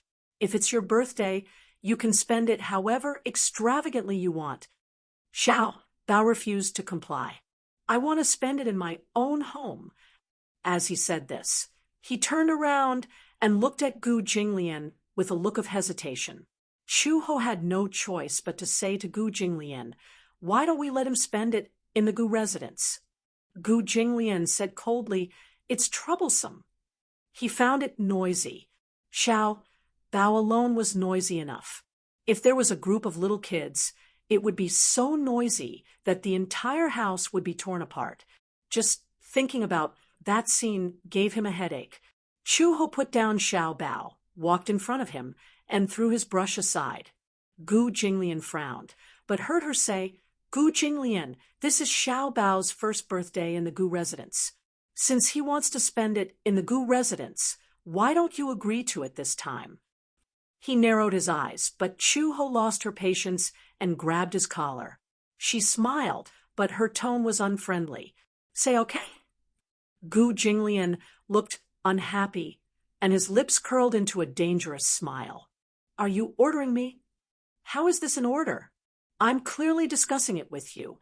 Chuho smiled and gritted her teeth. "Hurry up and agree." Xiao Bao also rushed in front of him and leaned on the table. His watery eyes stared at him with a look of anticipation. Gu Jinglian. The mother and son were singing the same tune and had great chemistry. Gu Jinglian curled his lips impatiently and said, "Sure, but you'll be in charge." Chuho immediately agreed. "Okay." When Xiao Bao heard this, he immediately hugged Chuho excitedly and cheered, "Yay, yay, yay! Mom is the best! Mommy is the best!" Gu Jinglian was a little angry. He was clearly the one who took a step back, yet this guy was hugging Chuho and cheering. What was the meaning of this? Xiao Bao sensed Gu Jinglian's dissatisfaction and knew how to read people's expressions. She immediately walked in front of him and threw herself into his arms. She hugged him and smiled contentedly. "Thank you, Dad." "Moi." Gu Jinglian pushed him away in disgust. get lost. Just like that, this matter was settled. Xiao Bao's birthday happened to fall on the weekend, so all the children were able to attend. Chu Ho and Uncle Fu had already prepared in advance. However, the most troublesome problem for the birthday banquet at the Gu residence was Chu Ho stood in front of all the men. Dozens of subordinates stood in a row and looked straight ahead. At the Gu residence, besides Gu Jinglian and Uncle Fu, there were the elders of the 4 main halls and their hired thugs. When the time came, if the children rushed in, then these people might not. It would be too scary. Chu Ho suddenly thought of an idea and told Uncle Fu about it. When Uncle Fu heard this, he was dumbfounded. Is this really okay? What else can we do? What if they scare the children with their fierce faces? Let them smile. Chu Ho said, they all have the face of a villain. Even if they smile, it's still very scary. Chapter 35:02. A group of men complained, Sister Chu, what do you mean by villainous face? We protest. That's right. You're attacking us personally. Chu Ho suddenly turned her head and glanced at them coldly. Everyone was so frightened that they kept quiet. Uncle Fu said helplessly, All right, we'll do as you say. When the men heard this, they immediately wailed and howled, No, we don't want to wear those clothes. A real man knows when to yield and when to stand tall. We might as well die if we wear those clothes. That's right, Sister Chu. It's so shameful to wear those clothes. We won't wear them even if we die. Chu Ho said slowly, All right, I'll satisfy you. A few minutes later, more than 10 men were lying on the ground in a mess. A few of them attacked together, wave after wave, but they were still defeated by Chu Ho alone. This woman, she's so scary. Chu Ho clapped her hands casually and said coldly, You can't even beat me, and you still have the nerve to call yourself a real man? It's settled then. Uncle Fu, buy the clothes and let them change into them. Uncle Fu looked at the corpses on the ground, and his lips twitched violently. I got it. In the blink of an eye, it was Xiao Bao's birthday. Early in the morning, Xiao Bao climbed out of bed. In the past, he was famous for lazing in bed, but today was different. Today was his birthday. It was his first birthday in the Gu family. He was so excited that he couldn't sleep for the entire night. He woke up early in the morning. The little guy washed his face and brushed his teeth before running downstairs. When he reached the door, he was shocked by the strange scene in the courtyard and froze on the spot. At night, Uncle Fu spent the night decorating. In the courtyard, there were colorful hydrogen balloons tied to the trees. In the originally antique courtyard, there were colorful ribbons tied to the beams. A person wearing a Doraemon costume floated in front of him and said with a resentful voice, Good morning, young master. On the other side, one of the men in charge of smashing was wearing Minnie's costume. He was holding a broom and cleaning the yard laboriously. Its ears were erect, it had a big head and a skinny body. It was very cute. However, it was hard to imagine that the person wrapped in the costume was a ferocious man. In the courtyard, the group of thugs had already changed their clothes in advance. Although they were unwilling, Uncle Fu threw the costume to them, and they obediently put it on. Chu Ho was worried that their fierce faces would scare the children, so he asked Uncle Fu to buy all kinds of doll costumes and instructed them to put them on. Thus, wherever he looked, he saw all kinds of men in cartoon costumes walking around. There were Mickey, Goofy, Donald Duck, and even Nick the Fox and Judy the Rabbit from Zootopia, which were his favorite animated movies. For a moment, he felt like he was in a fairy tale world. Xiao Bao's eyes lit up. He found it unbelievable. So cute. A complaint came from not far away. It's so stuffy. One of them had just taken off his headgear when Uncle Fu walked over and kicked him. Wear it. You're not allowed to take it off. That person had no choice but to wear the headgear obediently. So cute. So cute, so cute. Xiao Bao rushed over excitedly and hugged Judy the rabbit from behind. Judy the rabbit. It's a real Judy the rabbit. And Ah Bao. Kung Fu Panda. Chapter 35:03. Xiao Bao yelled excitedly. The courtyard was filled with his favorite cartoon characters. He was like a little mouse that had fallen into a rice bowl. He was extremely happy. Early in the morning, Gu Jinglian was awakened by Xiao Bao's yelling downstairs. He opened his eyes and was still sleepy when he vaguely heard Xiao Bao's voice coming from outside the window. Wow, Bunny Judy, can you give me your autograph? I'm your little fan. I've watched your role in Zootopia many times. You're my idol. You're my idol. The corners of Gu Jinglian's eyebrows twitched violently. He was a little confused. He rolled out of bed, walked to the window, and opened the curtains. Through the window, he suddenly saw the courtyard full of cartoon characters walking around. His face darkened instantly. He saw that the burly and valiant subordinates of the Gu residents had been forced to change into all kinds of cartoon costumes and were walking around the courtyard. There were colorful hydrogen balloons on the trees, as well as colorful ribbons. Where was this? The Gu residence, which was usually cold and antique, had suddenly become half a fairy tale paradise. Gu Jinglian was speechless. He walked to the study and saw Chu Ho lying on the sofa.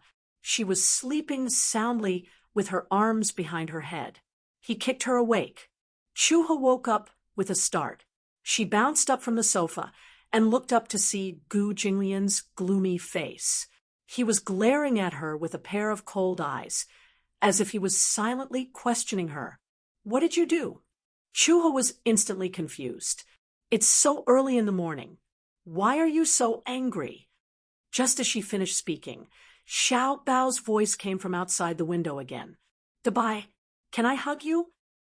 Chu Ho rushed to the window and saw that Big White, who had been holding a broom and cleaning the yard with great effort, was suddenly pushed to the ground by Xiao Bao's bear. Big White was sprawled on the ground, its two arms and legs struggling, but it couldn't turn over no matter how hard it tried. Xiao Bao helped him up with much difficulty. He bent down to pick up the broom, but with his big belly, he couldn't even squat down. At a glance, he looked extremely adorable. It was hard to imagine that a fiendish man was wrapped inside Big White. Chu Ho turned around awkwardly and saw Gu Jinglian crossing his arms expressionlessly. He raised his eyebrows and asked, "Were you the one who decorated the Gu residence like this?" Isn't it good? Chu Ho smiled and said, "Look at how happy your son is." Gu Jinglian, "It's a rare day." She added, "It'll be fine after the birthday party." Gu Jinglian snorted, "Childish." Childish? Isn't it good to be a little childish? Don't all children like childish things? Chu Ho paused and said meaningfully, "I also heard that someone liked the 7 Calabash brothers when they were young."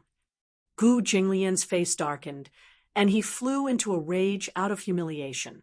"Who told you that? See, you admit it too? You even hugged Winnie the Pooh to sleep when you were young." One night, Uncle Fu was drunk and pulled her aside to tell her about Gu Jinglian's childhood. It was said that the 4-year-old Gu Jinglian was especially obsessed with cartoons. Chapter 35:04. His grandson was the future successor of the Gu family. Becoming a police officer? How useless would that be? Uncle Fu also said that he still remembered that in one of the episodes of Black Cat Detective, there was a murder case in Zootopia. A male praying mantis died, and in the end, Black Cat Detective solved the case. It turned out that the 2 praying mantises got married, and the male praying mantis let the female praying mantis eat him so that she could give birth to his child. It turned out that the female praying mantis needed nutrition to give birth to baby mantises, so she ate the male praying mantis to maintain her nutrition. At night, Gu Jinglian was so scared that he hid under his blanket and swore that he would never get married. Uncle Fu explained to him several times that praying mantises were praying mantises, and humans were humans. His future wife would not eat him. Gu Jinglian finally believed him. This was not the stupidest thing. The stupidest thing was when he passed by a shop on the streets. At that time, Gu Jinglian, who was only 4 years old, saw that the shop sold bubble machines. They looked like pistols, and when the trigger was pulled, many bubbles would be blown out. At that time, it was very novel and sold very expensive, but many children liked it. He took a fancy to it and said that he wanted it. Uncle Fu did not agree, so Gu Jinglian crossed his arms and sat on the ground with his legs crossed. His face was sullen, and he did not say a word. This child was stubborn, but he did not cry or make a fuss. However, he did not say much either. He had an expression that said, "If you don't buy it for me, I won't leave." Uncle Fu was not willing to indulge him, so he pretended to leave. However, after walking far away from the shop, this guy still did not follow him. He turned back curiously, but saw that the guy was still lying on the ground and refused to get up. The shop owner could not stand it anymore. She took a bunch of bubble machines and handed them to him, saying, "Here, stop fooling around. I'll give them to you to play with. Okay?" She also thought that Gu Jinglian was too cute. He was pink and had a cute face. When he got angry, his cheeks puffed up like a bun. However, Gu Jinglian did not want it. He wanted to buy it, so he did not want to take it for free.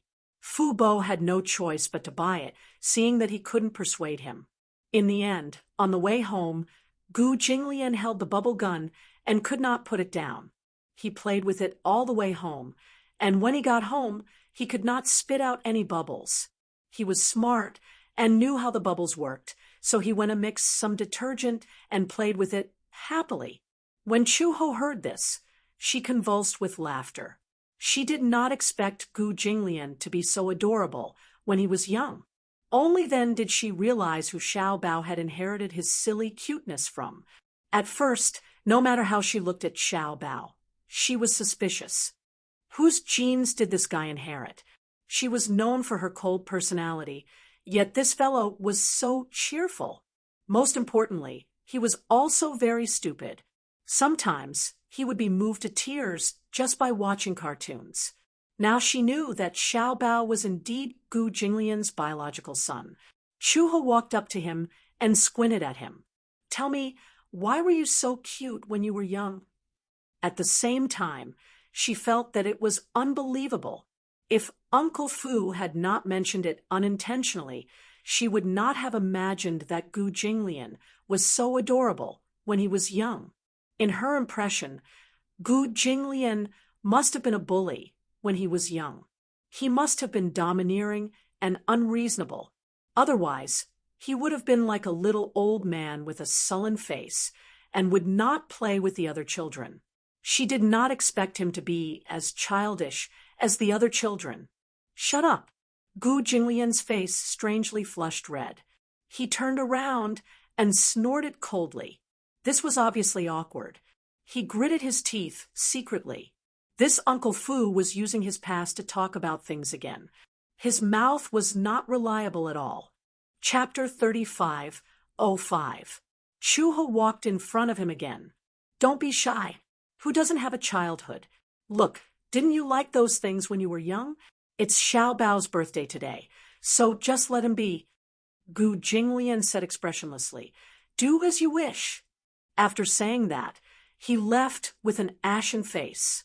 In the morning, many parents sent their children over. At first, many parents were worried. After all, Xiao Bao's parents were not to be trifled with. If their children were to be naughty in front of them and offend them, they might follow in Li Xianlai's footsteps. However, they were on tenterhooks the entire journey.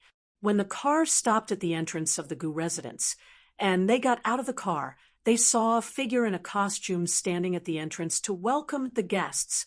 When the children saw it, their eyes lit up. "Oh my God, it's Big White from Superpower Marine Corps." The children all surrounded him, as if they wanted to pounce on him. The parents were also stunned. Who would have thought that the birthday party at the Gu residence would be so different from what they had imagined?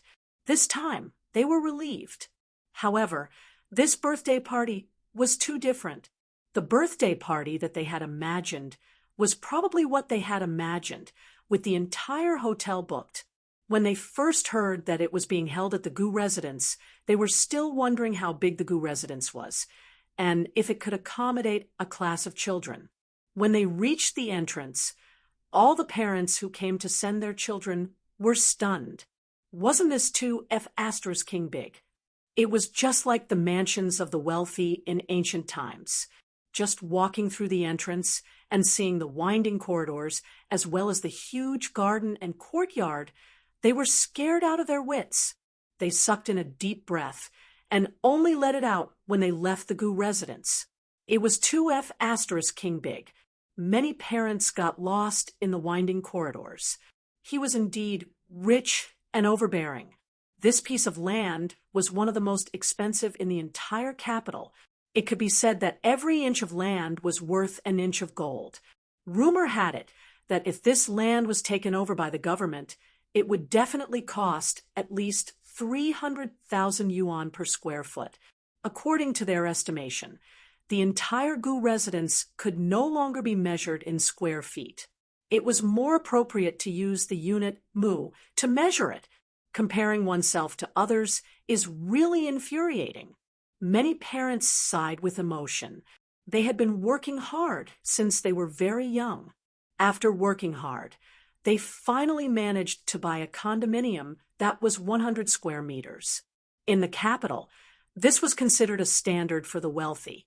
Many of them relied on their ancestors' real estate.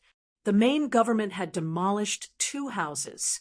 Otherwise, with the current housing prices, which were easily tens of thousands of yuan per square meter, and the central area was hundreds of thousands of yuan, how could they afford it? Who would have thought that other people's houses were measured in acres? If the Gu residence was demolished, several buildings could be built. What was even more frightening was that the ownership of the land was in the hands of the Gu family. The government didn't dare to touch it at all. In other words, even if the Gu family were to fall into ruin one day, they could still rely on the mansion to support several generations of people. There was no doubt about this. Many parents had come and worried, but when they saw their children being brought in by people in cartoon costumes, they left with peace of mind. Xiao Bao had been waiting at the door until a Mercedes-Benz slowly drove over and stopped. A young woman opened the car door and carried Shonger out. Shonger. When Xiao Bao saw Shonger, he happily ran to her and held her hand.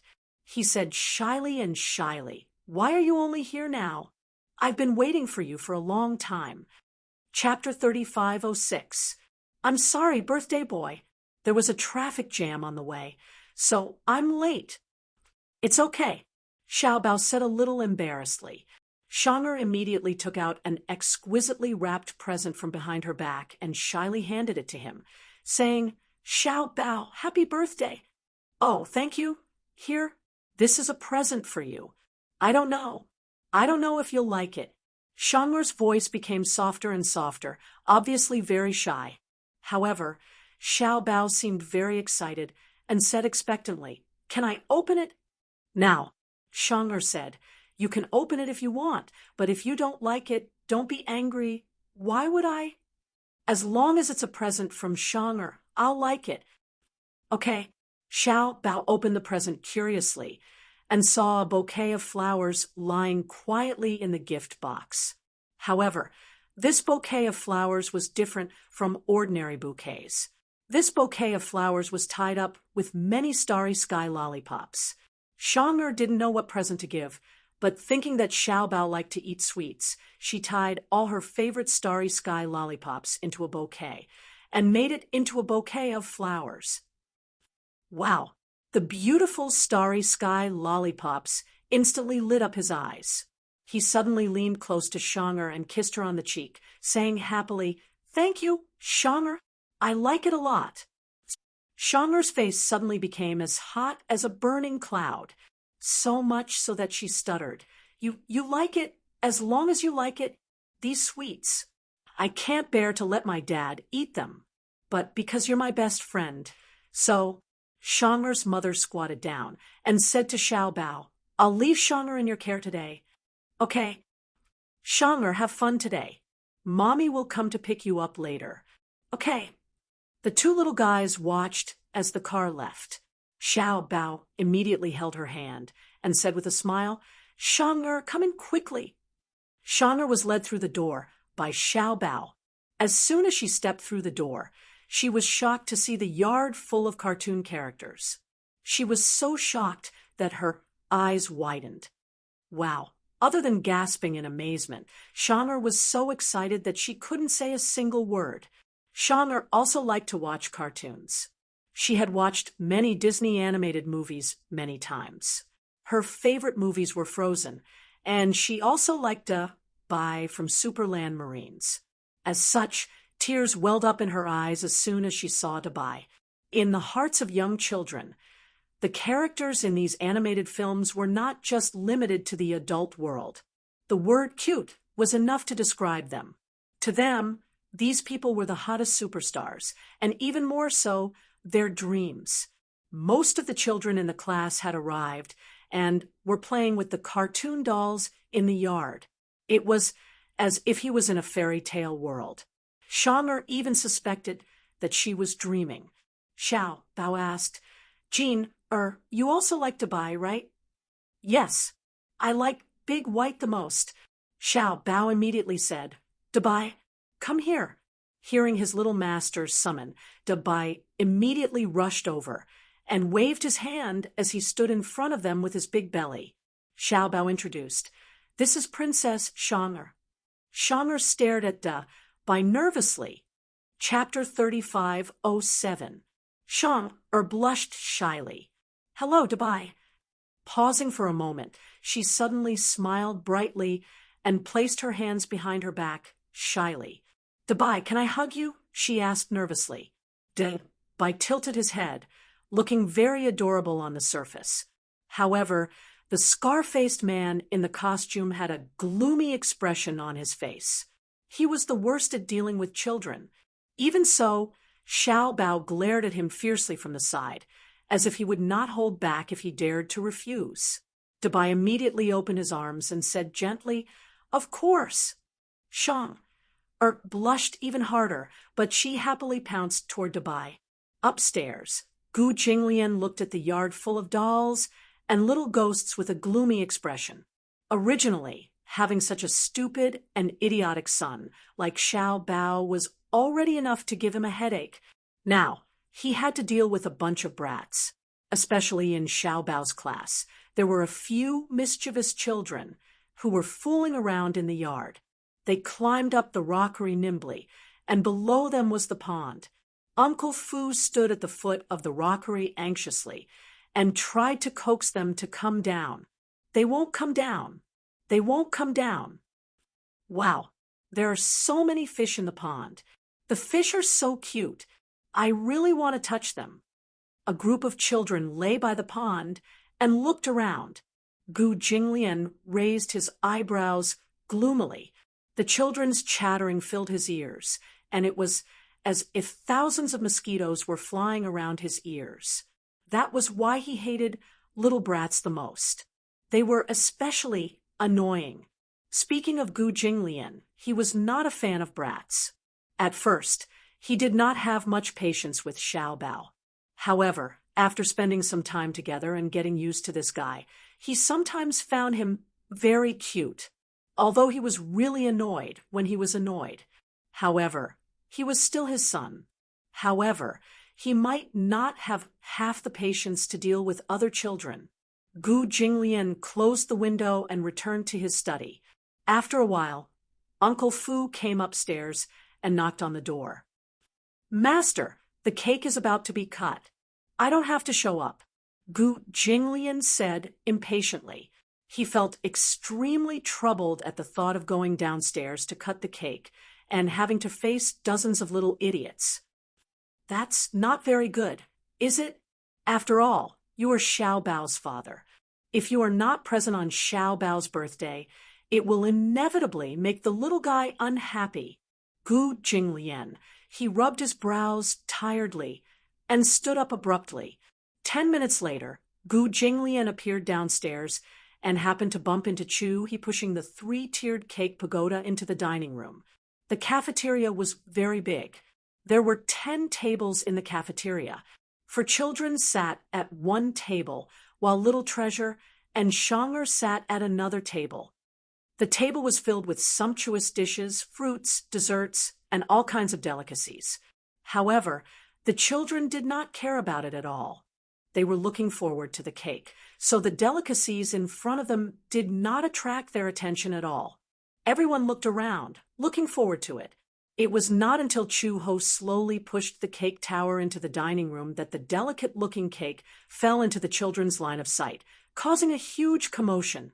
No one had ever seen such a beautiful and exquisite cake. Chapter 3508. This was specially made by Uncle Fu.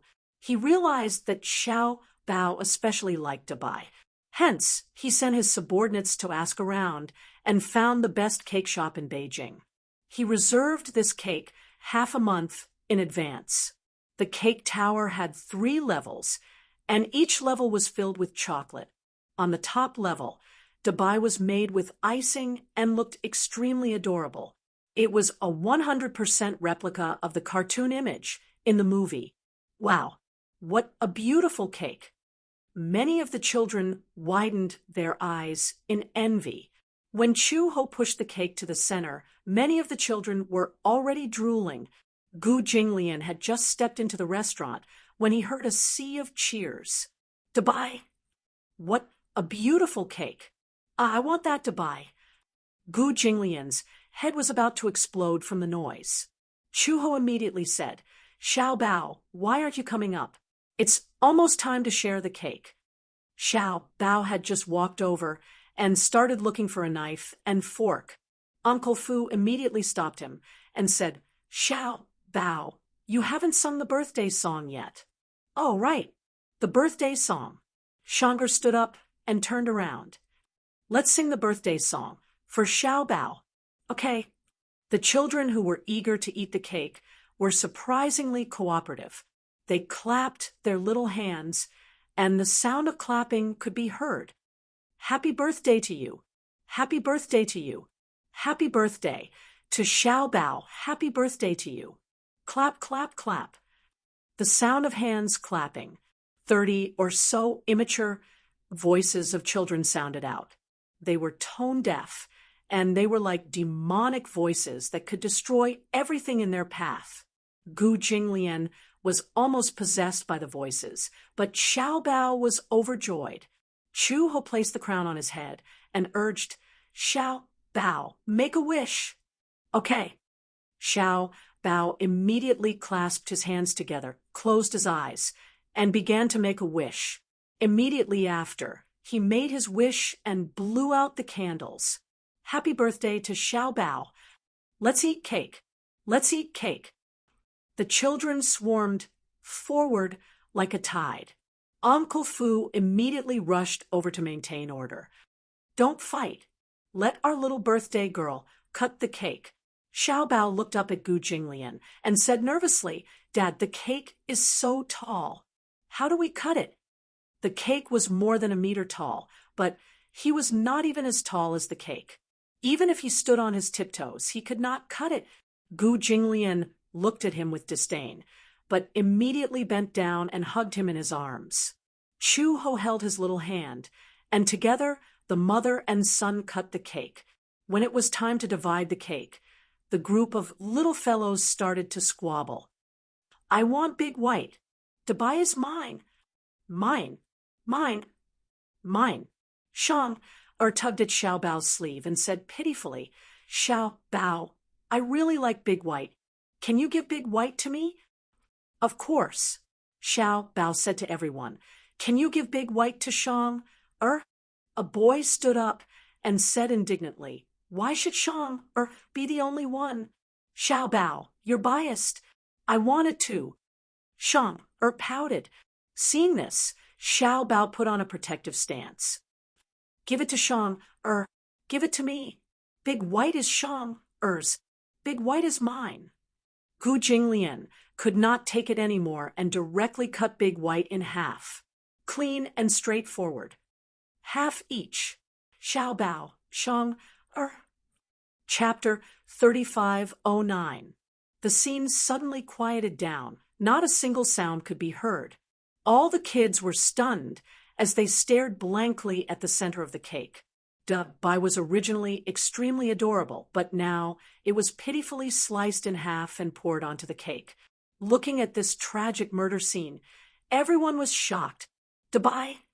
It was unknown, which brat let out a ghostly wail and howl, but the group of children trembled in fear. Bai was cut in half. Bai is dead. Shang'er's eyes reddened. She blinked and choked. Bai, Chu Ho! She turned around and glared at Gu Jinglian. What are you doing? Dividing the cake. Who told you to cut Bai in half? Gu Jinglian. How else should I cut it? Cut off the head. Chu Ho was speechless. You're just dividing the cake. Do you have to be so bloody? Gu Jinglian was even more speechless. It's just a cake. Why do you have to be so bloody? Seeing the children huddle together and yell, Gu Jinglian and Chu Ho started arguing again. Uncle Fu immediately put on disposable gloves and began to remedy the situation. He lifted the two halves of Bai and smeared some cream in the middle. However, the two halves were barely glued together. He broke out in cold sweat. Okay. Since Xiao Bao is our birthday boy today, let's give Bai to him. Okay? The group of children regained some energy. Uncle Fu placed the repaired Bai on Xiao Bao's plate. Xiao Bao held the plate in his hand and walked to Shang'er. He said shyly, Shang'er, you like Bai the most. I'll give you Bai, okay? Shang'er nodded with red eyes and immediately smiled through her tears. Uncle Fu began to divide the cake. The children held the cake in their hands and realized that the cake's filling was rainbow-colored. What a beautiful cake! I can't bear to eat it. The next time I celebrate my birthday, I'll ask my mother to buy me a cake like this too, but it should be very expensive, right? The group of children chattered as they munched on the cake. Xiao Bao was eating happily with Shang'er when a few children sneaked up behind him and shouted, Xiao Bao! Xiao Bao had just turned around when his face was suddenly smeared with cake. Happy birthday! Ah-ha-ha-ha! The atmosphere was cheerful and warm. Uncle Fu divided 2 pieces of cake and handed them to Chu Ho and Gu Jinglian. He smiled and said, Old master, it's time to eat the cake. I'm not eating. I know you don't like to eat cake, but today is Xiao Bao's birthday. This cake must be eaten. Only then did Gu Jinglian take it. When Xiao Bao saw Gu Jinglian, he couldn't help but want to tease him. He smeared the cake on both his hands and sneaked behind Gu Jinglian. He giggled and said, Daddy? Gu Jinglian had just turned his head when he saw Xiao Bao reaching out his 2 little paws that were smeared with cream and waving at him. Almost instinctively, Gu Jinglian slapped the cake in his hand onto Xiao Bao's face. The tray gradually slid down. Xiao Bao stood there in a daze. His face was smeared with cake and was unrecognizable. Chu Ho, Uncle Fu! The children immediately roared with laughter. Ha ha ha! Xiao Bao howled, Daddy is a big baddie. Chapter 35:10. Chu Ho couldn't help but laugh. Even though she tried to restrain herself, she still couldn't help but laugh out loud. She had seen fathers who cheated their sons, but she had never seen a father who cheated his sons like this. Ha ha ha! She was halfway through her laughter when Gu Jinglian took the cake and pressed it against her face. Chu Ho couldn't laugh anymore. Cream covered her face, and when she breathed, she inhaled the cream into her nostrils. Chu Ho opened her eyes in embarrassment. Only a pair of dark eyes could be seen on her face that was covered in cream. She looked extremely embarrassed. Xiao Bao and Chu Ho looked at each other with a sense of empathy. Gu Jinglian looked at the mother and son. His originally cold face cracked, and he broke into a smile. His lips curved into a smile. Ha! For some reason, his smile was brighter than the sun outside the window. It was as if the whole world was glowing. He was born handsome, but he was usually unsmiling and had a very cold and serious face. She also rarely saw him smile. Even though he would occasionally curl his lips into a cold smile, it was enough to send chills down people's spines and make them shudder. However, his smile now was a smile from the bottom of his heart. It was as bright as the galaxy. It turned out that a man could be so charming when he smiled. He was a little dazed. It was Xiao Bao who reacted immediately. He pointed at Gu Jinglian in surprise and said in disbelief, "Dad is smiling." It was also his first time seeing Gu Jinglian smile, so he was extremely excited. Gu Jinglian awkwardly regained his cold expression and glared at him with a sullen expression. Xiao Bao immediately felt wronged and said, "Dad, you look good when you smile. Why are you always like an old man? You should smile more." "Shut up." Gu Jinglian suddenly stood up and said, "I'm going back to the study." With that, he turned around, his cold expression returning, and quickly left. Chu Ho and Xiao Bao looked at each other and smiled tacitly. "You naughty brat." Chu Ho lovingly scratched the bridge of his nose. Xiao Bao was about to throw himself into her arms. "Don't come over." Her alarm bells rang, but before she could dodge, Xiao Bao had already thrown himself into her arms and rubbed the cake on her face all over him. Xiao Bao. When the children saw this, they were also infected by the warm and happy atmosphere and laughed. In the afternoon, the children were tired from playing and settled down a lot. At 4:00, parents came to take their children home, one after another. Even when it was time to go home, many children were still reluctant to leave. They stood at the door and reluctantly said goodbye to Xiao Bao, obviously reluctant to leave. Many children saw their parents and excitedly described the interesting things that happened that day to them. At 6:00 in the evening, all the children except Shang were taken home. Shang was tired from playing and fell asleep in the guest room while hugging Xiao Bao's big bear. However, gradually, Shang's mother still didn't appear until night fell. Chu Ho couldn't help but worry. She called Shang's mother several times, but her phone was turned off. When Shang woke up and saw that her mother still hadn't appeared to pick her up, she was a little unhappy. Although she also liked Xiao Bao's house very much and wanted to play for a while more, her mother still hadn't appeared at this late hour, so she couldn't help but feel a little helpless. When Chu Ho walked into the guest room, Shang went up to her worriedly and asked nervously, "Did you get through to Mom's phone?" "No." Chapter 35:11. Chu Ho explained, "It's turned off. Maybe it's out of battery." "What's going on? Why is it turned off?" Shang felt wronged and said, "Did Mommy forget about me?" Chu Ho smiled and comforted her. "How can that be? Don't think too much. Maybe your mommy got off work late, or maybe she was stuck in a traffic jam." Shang pouted and looked very wronged. She looked like an abandoned stray dog, her eyes red. Xiao Bao walked over and said to Shang, "Don't worry. If your mommy really forgot about you, you can stay at my house tonight. We can sleep together." Why else would they say that children's words carried no harm? With Xiao Bao's EQ and IQ, it was really difficult for him to comfort a girl. It would have been better if he hadn't said that.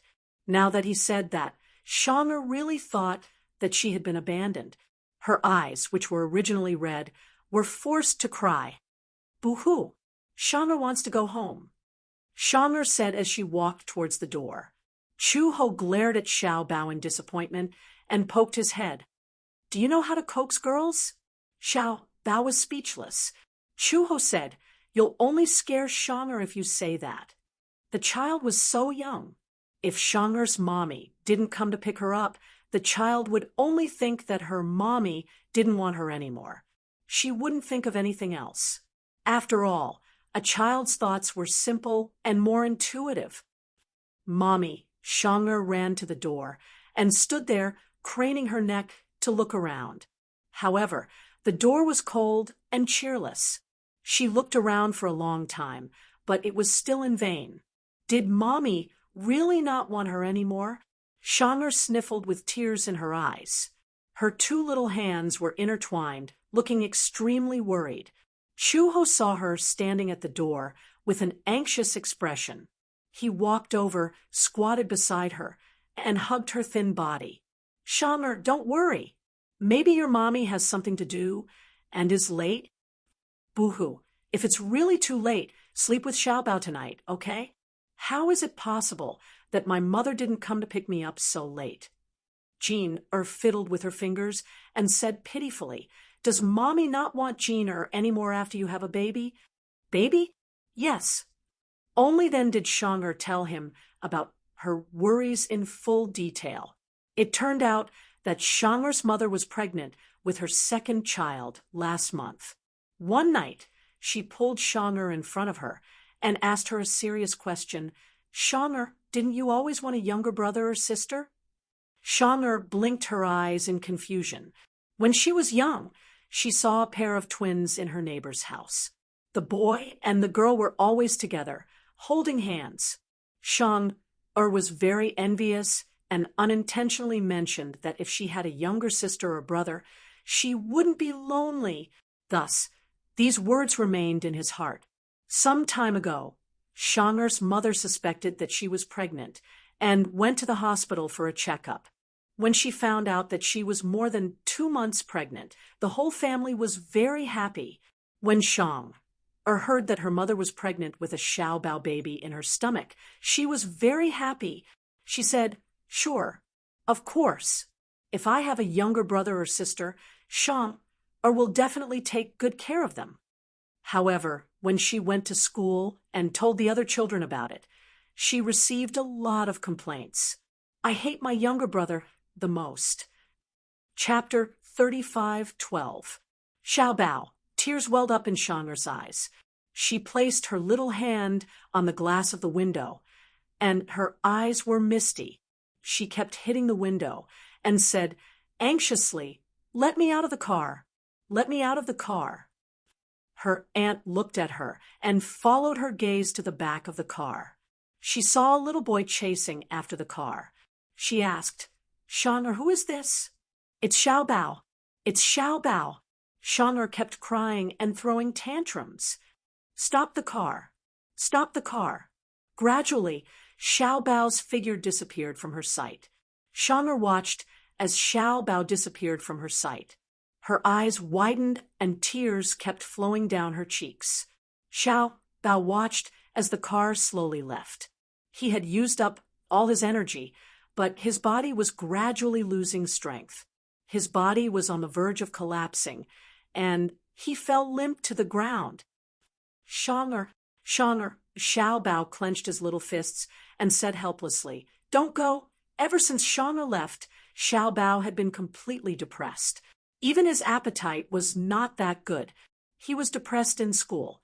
When he got home, he would casually eat a few mouthfuls of rice and then run upstairs. He only knew how to lock himself in his room, depressed and lifeless. Chuho knew that he was in a bad mood because Shang'er had transferred schools. However, as an elder, he did not know how to show his concern, so he just let him be. He was afraid that his depression would not dissipate anytime soon. He could only hope that he would accept this fact after a long time.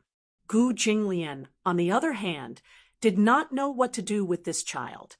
He heard from Uncle Fu that Xiaobao had been depressed since Shang'er transferred schools, but he did not say anything. Uncle Fu said, "Xiaobao is so young. I didn't expect him to have his first awakening of love. I feel that he likes Shang'er a little.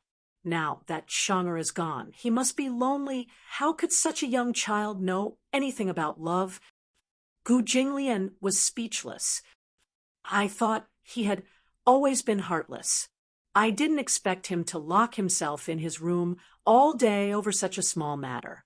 Uncle Fu suddenly asked cautiously, "Master, are you leaving early tomorrow morning?" "Yes. I've heard that there are many war zones in North Africa right now.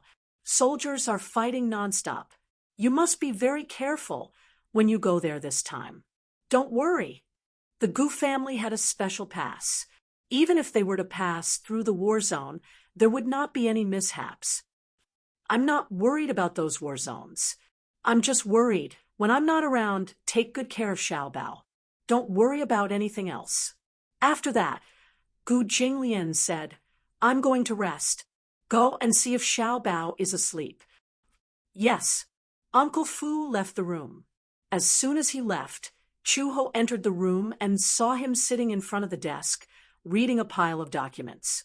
Most of these documents were from the military headquarters in North Africa. Some of them were the prospectus of Hurricane Group and the acquisition proposal. To put it bluntly, Hurricane Group was going to compete with the Gu family for territory. However, Hurricane Group's methods this time were quite strong. Gu Jinglian originally thought that this acquisition proposal was outlined by Gong Jie. However, when he reached the end, he saw an unfamiliar name, Gong Fan. Gong Fan? He had never heard of this person. Chapter 35:13. She had been influenced by Gong Jie's deeds in Africa. It was said that when Gong Jie was carrying out a trading mission in Africa, he had encountered an armed rebel army. However, the army of hundreds of people was destroyed by Gong Jie's mercenary group in a flash. Hurricane Group controlled Mercenary Paradise. Mercenary Paradise was now the top mercenary organization in the world. Its style of doing things was vicious and merciless. The Gu family had always avoided fighting Hurricane head-on, and Hurricane also respected the Gu family's territory in North Africa. In the end, they did not expect that Hurricane would be the first to provoke them. "Gong Fan, you're going to North Africa tomorrow?" Chuho suddenly asked. Gu Jinglian came back to his senses and looked up at her. Chuho opened her mouth for a long time, but she could not say a word. She wanted to be concerned. At least when she went to North Africa, she had to be careful. After all, bullets did not have eyes. North Africa was a place where wars were endless. Bullets rained down, and artillery fire filled the sky. How many times had she almost lost her life while carrying out missions in North Africa? However, no matter what, she felt that if she really said that, it would be too pretentious. What kind of person was Gu Jinglian? He was such a strong man, so he should be fine. She was worrying too much. Hence, Chuho did not say much. She hugged the blanket and lay down on the sofa. Gu Jinglian looked at her meaningfully, then suddenly retracted his gaze and looked down coldly. Early in the morning, he took a private plane and set off for North Africa. More than 20 hours later, the plane landed. Gu Jinglian took an armed car and went straight to the factory headquarters. Along the way, there was continuous artillery fire. Accompanied by the sound of gunshots, the car passed countless battle lines. On the road, by the bridge, by the river, everywhere he looked was filled with casualties. Recently, the war in North Africa has become more and more raging. The senior officer sitting next to Gu Jinglian's side and said he was the senior officer appointed by the Gu family in North Africa to be in charge of all the affairs of the factory in North Africa. His name was Gu Yen, and he was a branch of the Gu family. He was very capable when it came to handling matters. Gu Jinglian said coldly, "There is only business when there is war, isn't there?" That's true. Gu Yen did not deny it. However, Hurricane Group's recent expansion has been very aggressive. I saw that there was a very unfamiliar name at the end of these documents. Gu Jinglian casually threw a document bag at him and suddenly asked, "Who is Gong Fan?" Gong Fan. I've never heard of this name. Gu Jinglian turned around and raised an eyebrow coldly. This person doesn't seem to be in charge of North Africa. Gong Jie used to be in charge of North Africa's affairs. However, the so-called executor was the person in North Africa. I heard this Gong Fan has a big background. Big what background? The Hurricane Group has been brewing a mysterious plan all this time. However, no one is Fan's bigs, eyes big. I only know that Gong Fan is an important part of this plan.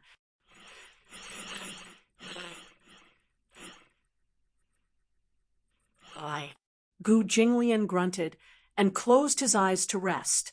The road was bumpy. Fortunately, the car's off-road performance was top-notch, so it did not feel much bumpiness. After more than 20 hours of travel, he looked indescribably tired. Chapter 35:14.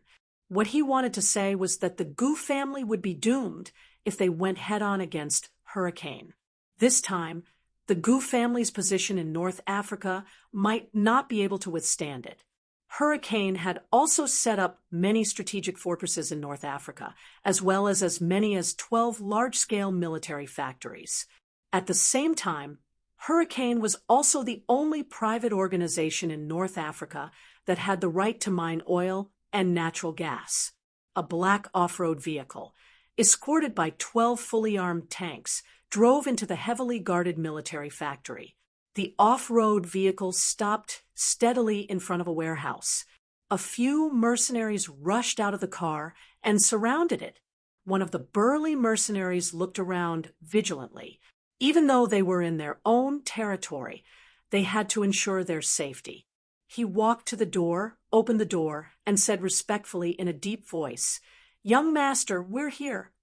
After saying that, he knelt on the ground with one knee.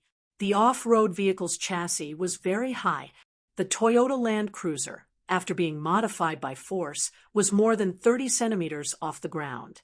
Beside the door, a young man in a black cloak held the door frame and stepped on the mercenary's back as he walked down. The mercenary slowly stood up. The young man stood up at a height of 192 meters. When the young man stood up straight, he only reached the mercenary's chest. The cloak was very large, wrapping his entire body in it. The hat was also buttoned up high, covering his entire face. The young man's entire face was buried in the shadows. His facial features and divine appearance could not be seen clearly. One could only vaguely tell that this was probably a very young child, about 8 or 9 years old. Under the cloak, he wore a black shirt and pitch-black trousers that wrapped around his slender and beautiful legs. At the entrance of the warehouse stood a row of men in suits. These were the senior leaders of the Hurricane Group's North Africa affairs. They bowed respectfully, not daring to neglect in the slightest. "Young master." The young man in the cloak slowly walked in front of them and stood still. Then a slightly feminine and cold voice, with a cold and indifferent tone, came out concisely and comprehensively. "Is the goods here?" "Yes. Everything is in this warehouse. We have checked them one by one. There are no incomplete goods." "Show me." "Yes." The door of the warehouse slowly opened. The cloaked youth walked in with a sullen face. As soon as he stepped in, all the lights in the warehouse lit up. The heavy shutter door fell behind him. The young man lowered his head, raised his fair hand, and slowly grasped the brim of his hat. He brushed the hat to the back of his head, and then a young but shockingly handsome face was suddenly exposed to the air. The face that entered everyone's line of sight had fair and flawless skin, and a pair of deep eyes that were like deep ancient wells. If one stared at them, it was as if one's soul would be sucked dry. However, calling it an ancient well didn't seem too appropriate. His eyes were like a bottomless abyss at the bottom of the sea. His thick eyelashes were like the feathers of a black phoenix, overlapping layer upon layer, making his eyeliner look very thick. The bridge of her nose was high, and her lips were like cherry blossoms, tender and red. When she spoke, her mouth opened and closed, revealing her shell-like teeth. He was clearly such a handsome child, but his every move was as mature as an adult man's. He could be said to be mature, but at the same time, he could not be considered mature. He was definitely a mature child. Chapter 35:15. Gong Fan. This was definitely a strange, yet familiar name to these higher-ups. It was unfamiliar because they had never heard of this child named Gong Fan before. There were only a few people in the Gong family, and Gong Fan was not one of them. However, overnight, Gong Xiaoying announced to everyone that Gong Fan was officially appointed as the person in charge of the Deva's Eye Project. Gong Xiaoying did not say much about this child's identity and origin. He only said that this was the future heir of the Gong family and the successor to his position. He was also the future owner of the Hurricane Group. It was said that this child was only 12 years old. However, everyone who had seen him in person felt that the age of 12 was somewhat exaggerated. This child looked only 8 or 9 years old. What was even more shocking was this child's methods and ability, as well as his outstanding talent in the field of arms and business, were absolutely unprecedented. After he was appointed as the person in charge of the Deva's Eye Project, he began to prepare a series of research and development processes. Everyone knew very well what the Deva's Eye Project meant to the Hurricane Group. If the plan succeeded, the Hurricane Group would become the world's undisputed overlord. Purchasing a few pieces of golden land in North Africa for research and investing hundreds of millions of US dollars as an experimental base was one of them. Nearly $1 billion US dollars worth of equipment were divided into batches and transported to the North African site within 10 days. This was the second. Kicking out more than a dozen people in charge of the North African market, who were sitting on empty salaries from the Hurricane Group, was the third. However, within a month, Gong Fan's name was enough to make many people fearful. Now, he actually wanted to compete with the Gu family for territory in North Africa. It really shocked many people. One had to know that the Gu family's dominance in the North African market was absolutely extraordinary. He was just a child, yet he dared to go against the Gu family. It was unknown if he was a newborn calf that was not afraid of tigers. He actually dared to be so arrogant. The young man walked to a row of shelves. The shelves were covered with a thick layer of dust-proof cloth. He casually lifted it, and the precision instrument parts came into view. He said coldly, "Will the acquisition be tomorrow?" "Yes. I heard that the people from the Gu family have already arrived. We have already sent someone to deal with them. Gu Jinglian will also be there tomorrow night. No matter what, we must make Gu Jinglian sign the agreement." The upper echelons looked at each other in dismay. "Young master, it's not good to offend the Gu family. They are very tight-lipped. I'm afraid it will be difficult to get them to sign the agreement. Yeah, Gu Jinglian is a ruthless character. After all, they have dominated the North African market for many years. It will be difficult for them to remove the North African market.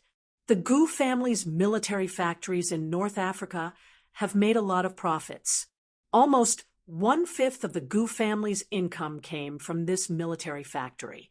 I'm afraid it will be very difficult for them to give up this piece of land." The youth turned around, his eyes cold and gloomy.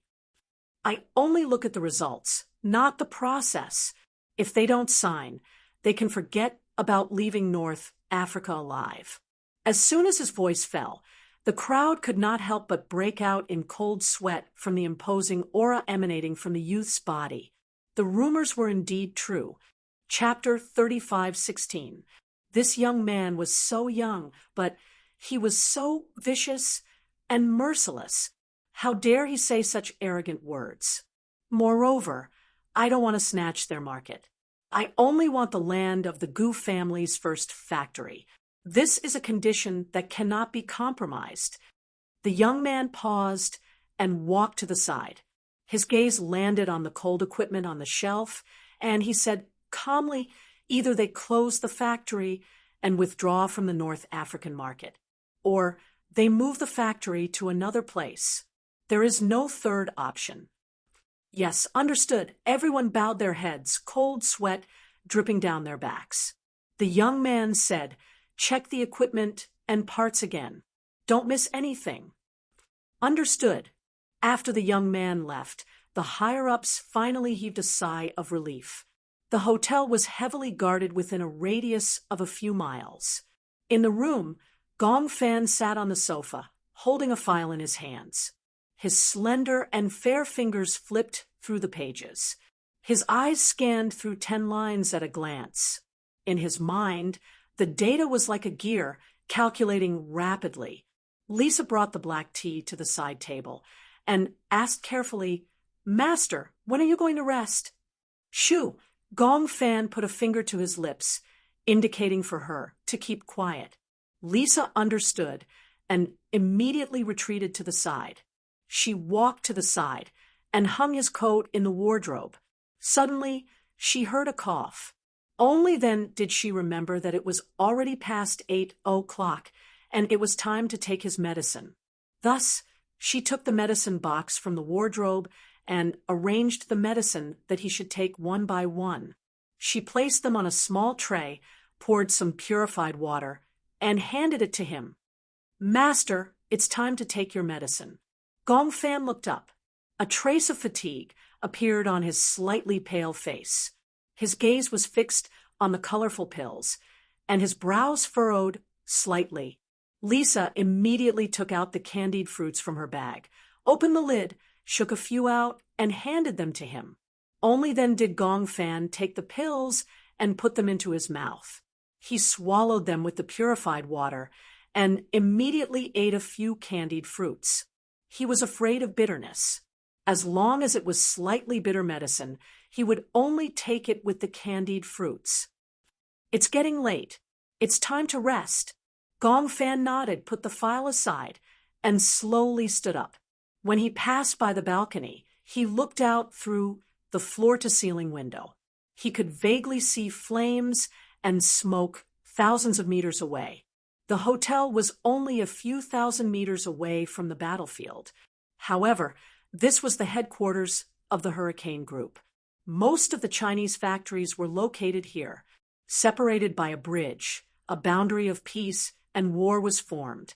The war in North Africa had reached its climax. At the same time, the sales of weapons continued to increase along with the war. This meant that the North African market had become the focus of Hurricane Group. Gong Fan suddenly pushed open the door and walked to the balcony. The night breeze blew against his face and woke him up a little.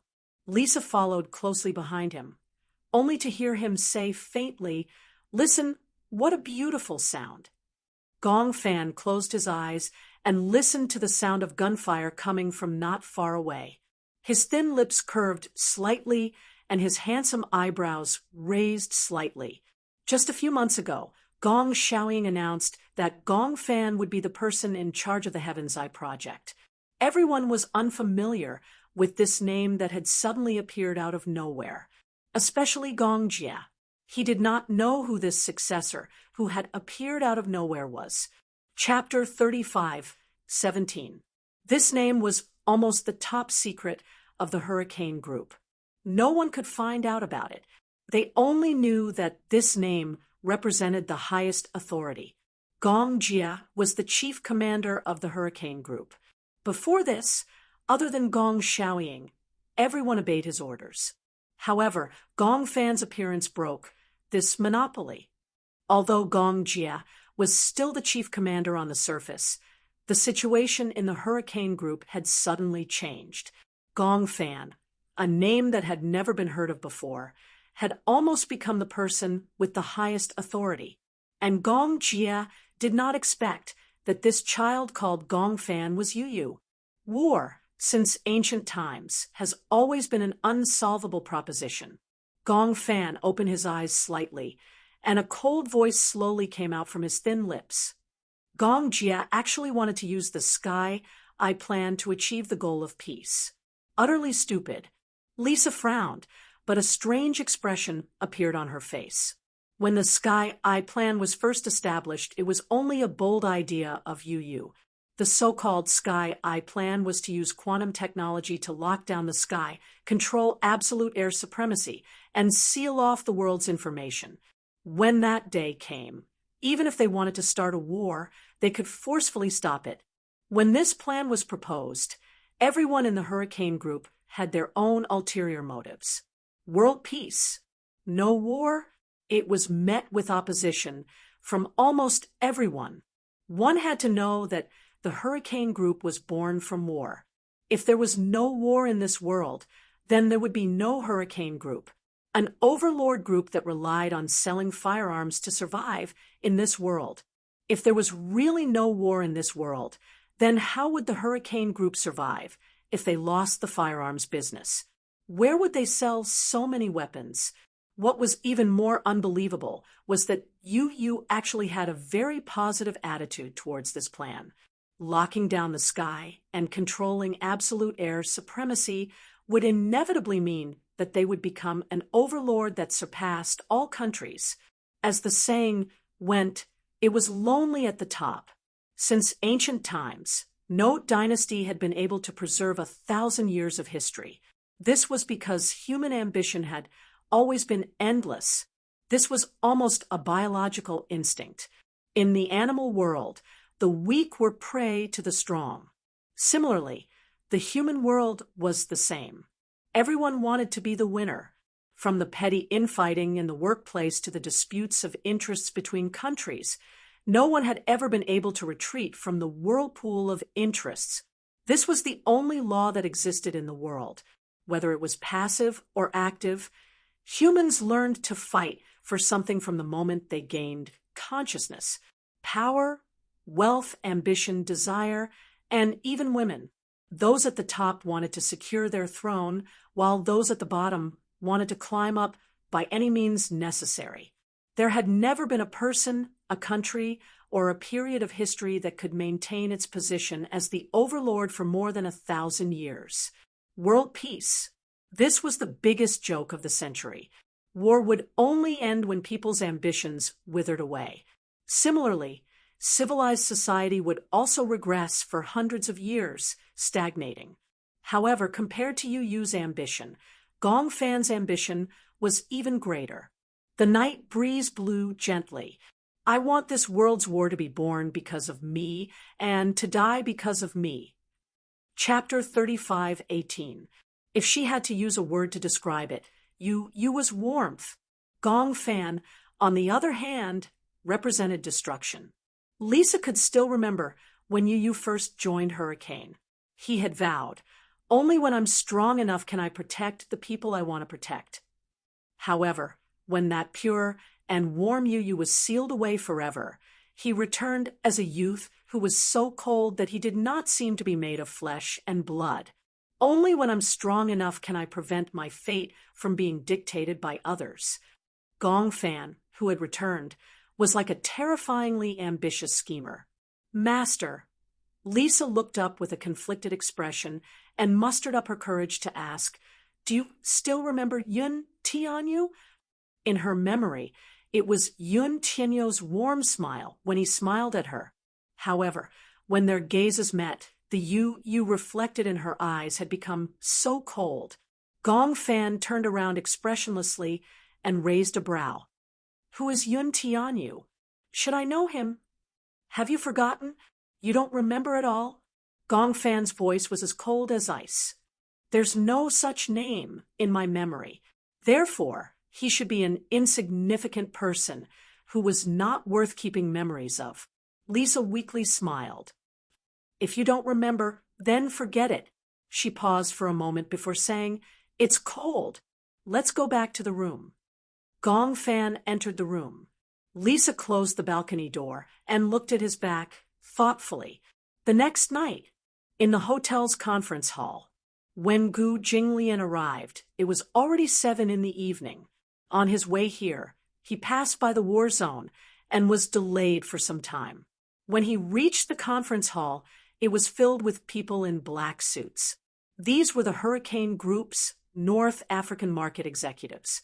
A youth in a black cloak sat at the table with his back facing him. The brim of his hat was pulled up high to cover his entire face. His subordinate beside him reminded him that this youth in a black cloak was Gong Fan. Why is it a child? This is my first time seeing him, too.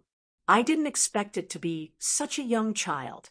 Just as Gu Jinglian was about to walk in, one of his subordinates pulled him back and said worriedly, "Mr. Gu, I'm worried that this is a trap."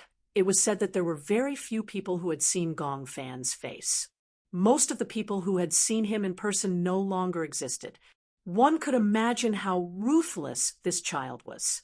He was simply like the Grim Reaper. "So what?" Gu Jinglian looked back and said coldly, "From the moment I stepped into North Africa, I had already entered Hurricane's territory. Since we're already here, let's take things as they come." Gu Jinglian walked in and sat down at the table. Hearing the footsteps behind him, Gong Fan slowly turned around and looked at him. His lips curled up coldly. "You're 3 minutes late." "Oh." Gu Jinglian raised his eyebrows but did not think much of it. "So, is there any punishment for being late?" "That depends on your performance." The youth's voice was very cold. He raised his hand, and a man beside him immediately walked over and handed him a document. Gong Fan pushed the document in front of him and said lightly, "You should have already read this agreement." "Yes, I have." Gu Jinglian's gaze fell on the document, and he laughed mockingly. "So, you invited me here not to negotiate with me at all, but to let me sign my name directly." Chapter 35:19. "Oh, then, what if I don't sign it?" Gu Jinglian suddenly pushed the document away. His expression was equally cold. The young man looked up slightly under the cloak. His face was buried in the shadows, and it was impossible to see his face clearly. The entire conference hall was dominated by the people from the Hurricane Group. However, even so, Gu Jinglian still looked calm and composed. He sat at the table calmly, facing Gong Fan. Invisibly, the auras of the two people fiercely clashed several times. They were actually evenly matched. Lisa, who was standing behind Gong Fan, looked at Gu Jinglian. She actually felt that this man had the same temperament as Gong Fan. Cold and icy. Even in such a tense atmosphere, his aura did not lose out at all. Gong Fan said, "You have to sign it." "Why?" Gu Jinglian glanced at the document and crossed his arms arrogantly. "I can't accept the unfair terms on the document. Similarly, Gu Jinglian, am also a capitalist of the Hurricane Group. Capitalists don't make meaningless deals.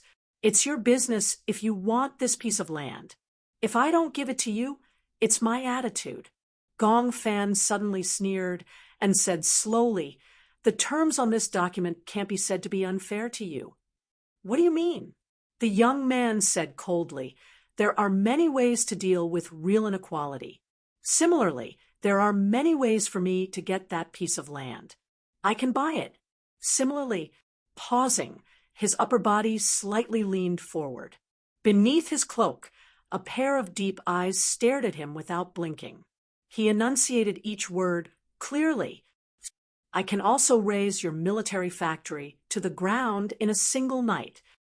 At most, I'll blow up this piece of land into ruins and rebuild it." "Huh." Gu Jinglian frowned and narrowed his eyes. However, the corners of his lips curled into a mocking smile, and he let out a contemptuous sneer. "Are you threatening me? That depends on what you think. You can't threaten me with just you." Gu Jinglian mocked. "The Hurricane Group is so powerful. Why would they go against the Gu family? There are so many pieces of land in North Africa, and you picked the one in my hands? Cut the crap. A man beside Gong Fan slammed the table and angrily pointed at Gu Jinglian, saying, "You have to sign today whether you want to or not. Otherwise, don't even think about leaving." Before he could finish his sentence, Gu Jinglian gave him an impatient look. The mercenaries behind him immediately stepped forward, took out their guns, and aimed between the man's eyebrows. With a bang, they fired. In less than a minute, the arrogant and overbearing man had already fallen to the ground, turning into an ice-cold corpse. Fresh blood continued to seep onto the ground, dyeing it red. The man's eyes were wide open. Even in death, he maintained an angry expression. Gu Jinglian said coldly, "No one has the right to interrupt me when I'm speaking." Gong Fan glanced sideways dangerously and frowned slightly. Behind him, the mercenaries of the Hurricane Group immediately raised their pistols and aimed accurately between Gu Jinglian's eyebrows. The mercenaries behind Gu Jinglian immediately raised their hands and aimed their submachine guns at Gong Fan. In an instant, the two sides faced each other with swords drawn. However, Gong Fan, who was pointed at by dozens of guns, still sat motionless on the chair, without any fear. Chapter 35:20. Gong Fan glanced at the mercenaries behind Gu Jinglian from the corner of his eye. He glanced sideways and signaled with his eyes. Lisa, who was behind him, immediately understood. Facing so many mercenaries from the Gu family, she walked calmly to the mercenary who had shot Gong Fan's subordinate. She grabbed his throat and twisted it tightly with her knuckles. That mercenary couldn't help but smile mockingly. The person standing in front of him and strangling his throat was only a girl of about 10 years old. She had such a small figure, especially her hands, which were small and thin. Did she think that she could break his throat? What kind of joke was this? However, before a mocking laugh could come out of his throat, Lisa's fingertips were filled with strength. She suddenly released her grip, and the mercenary's throat was broken. A crisp crack sound was heard. It was extremely crisp and clean. In the next second, the mercenary didn't even have time to resist. His body fell down and leaned against the wall weakly. He twitched violently and stopped moving. She killed without spilling blood. With just one hand, she ended the life of an adult mercenary. A little girl under Gong Fan actually had such terrifying combat power. In an instant, everyone was even more vigilant. However, they saw Lisa return behind the youth. She lowered her eyes, and the hostility on her face gradually faded. She was like a killing machine, ready to be ordered at any time. And the only master in her eyes was the silent youth sitting in his seat. Gu Jinglian narrowed, his eyes slightly. However, he heard Gong Fan's low voice slowly ring out. "Gu Jinglian, you and I are both capitalists. Since we are capitalists, we will never do a business that is at a loss. In other words, you hurt my subordinate's life. Naturally, you have to use your subordinate's life in exchange." When Gu Jinglian heard this, he was slightly stunned. Then, his lips curled up into a smile. "You are so young, but you are so arrogant. Such ruthless methods are really not simple." However, Gong Fan sneered. "You dare to go against me. You are not simple either." His arrogant tone didn't give in at all. The two of them sat opposite each other. Their auras clashed, but for a moment, it was hard to tell who was superior. Although the scene was deathly silent, the shadows of swords and sabers could be seen everywhere. Gu Jinglian was the first to break the silence. "Since I dared to come here, I have some confidence. This hotel has long been surrounded by the Hurricane Group's people. I'm afraid it'll be difficult for me to leave." Gong Fan remained silent. Gu Jinglian continued, Hurricane Group wants to buy the land in my hands for nothing more than to develop the Heavenly Eye project. If this land is used as a test site with its unique electric energy field, it is indeed the best choice. However, I will not sign this agreement. Of course, I don't have to worry about you razing my factory to the ground. Gong Fan raised his eyebrows but did not think much of it. Oh, how do you know?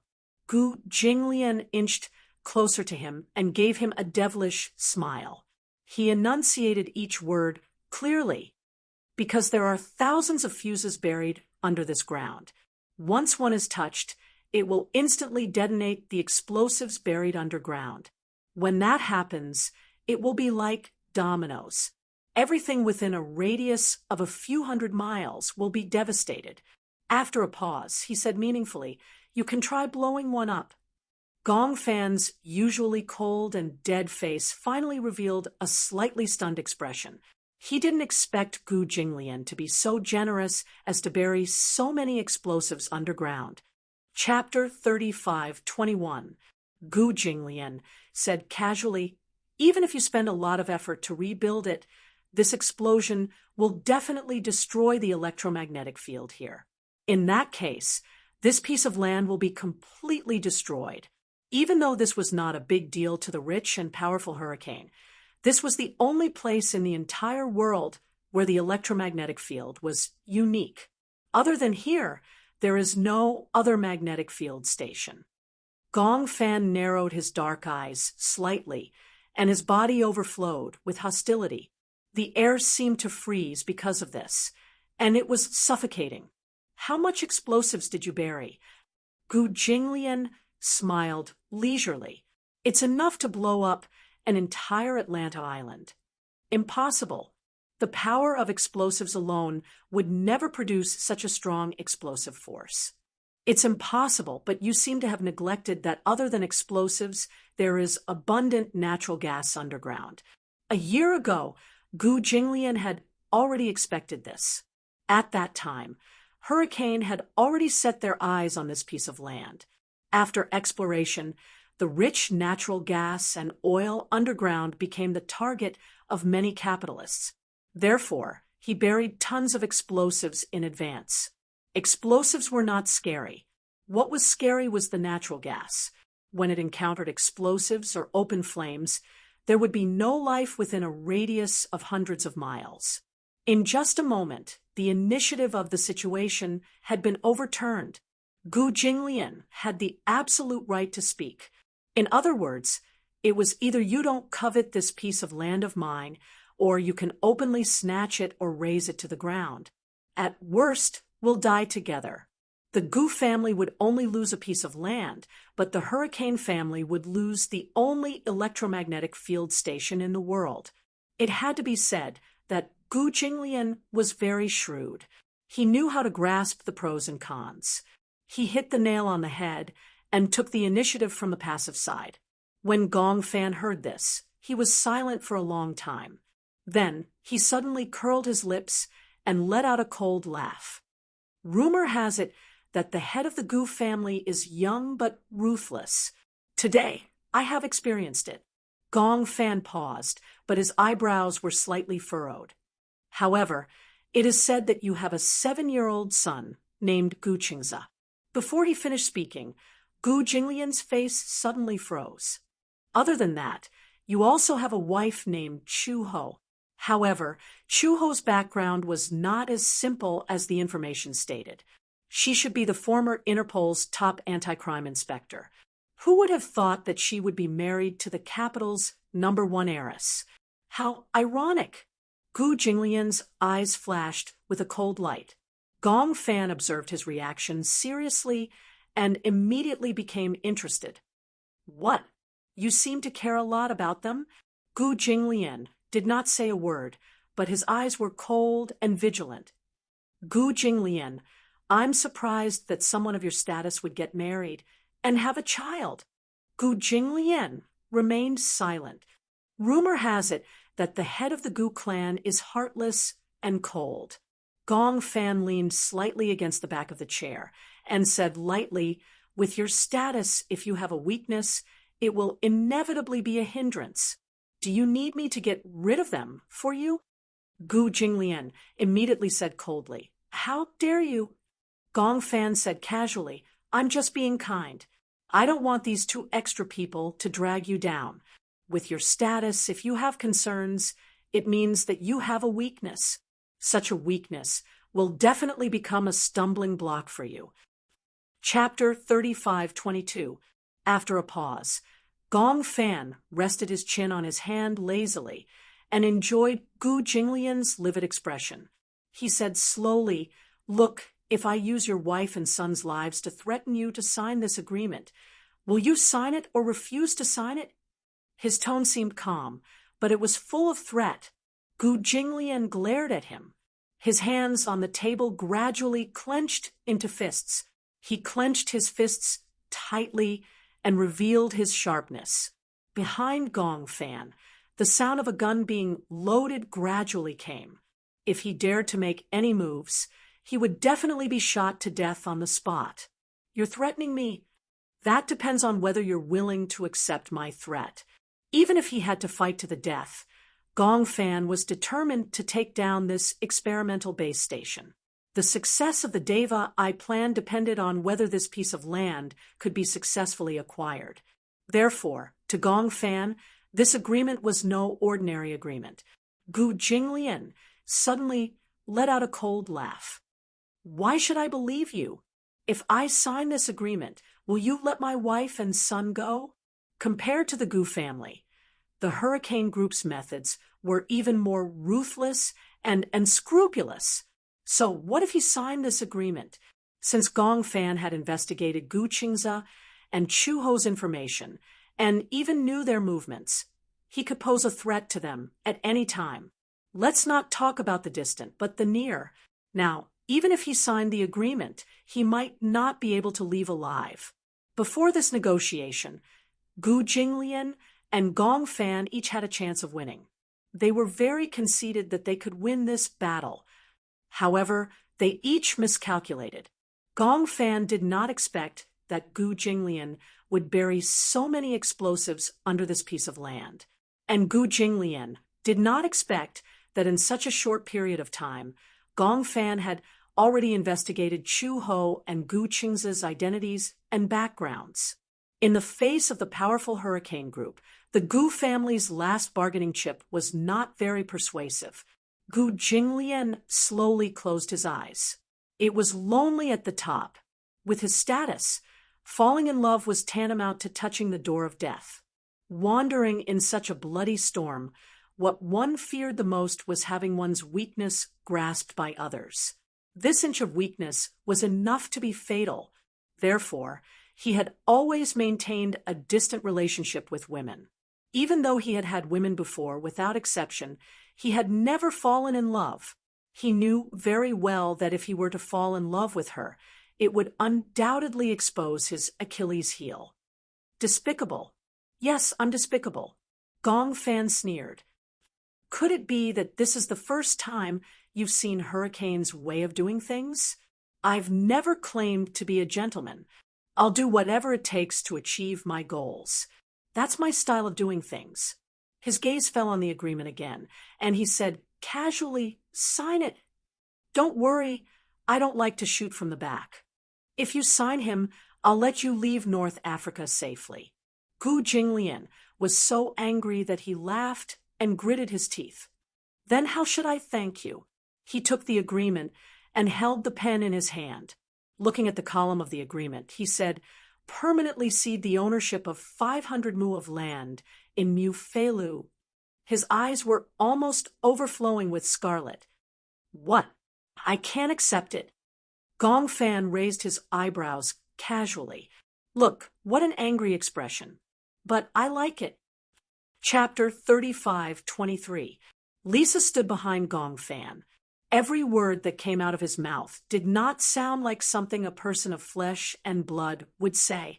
Even an emotionless killing machine like her felt a chill run down her spine when she heard these words. The bright and sunny Yu of the past seemed to have disappeared from this body forever. Now, the 9-year-old child in front of her, who was extremely mature, was more like a sick and paranoid devil. He used his admiring gaze to admire every loser who crawled at his feet. Ever since he became Gong Fan, his methods had become even more cold-blooded and emotionless. But for some reason, in the past, she despised Yu for being too soft-hearted. He always had that innocent and romantic look, pure and harmless. Instead, it made her feel that she was an out-and-out devil who killed people without batting an eyelid. But now, facing such a Gong Fan, she suddenly missed that bright smile. Every time she thought of it, she would feel warm. However, when she returned to reality, she knew very well that such a Yu would never come back to life. Lisa's face was filled with disappointment. After Gu Jinglian signed the agreement, when he pressed his thumbprint on the signature area, it meant that he had lost in this smokeless war. He had actually lost to this child. He was indignant, very indignant. He had lost completely. Ever since he became the head of the Gu family, no one had ever made him suffer a loss. He had always been a high-spirited man. However, under the influence of some unknown emotion, he actually signed this name as if he was possessed by gods and demons.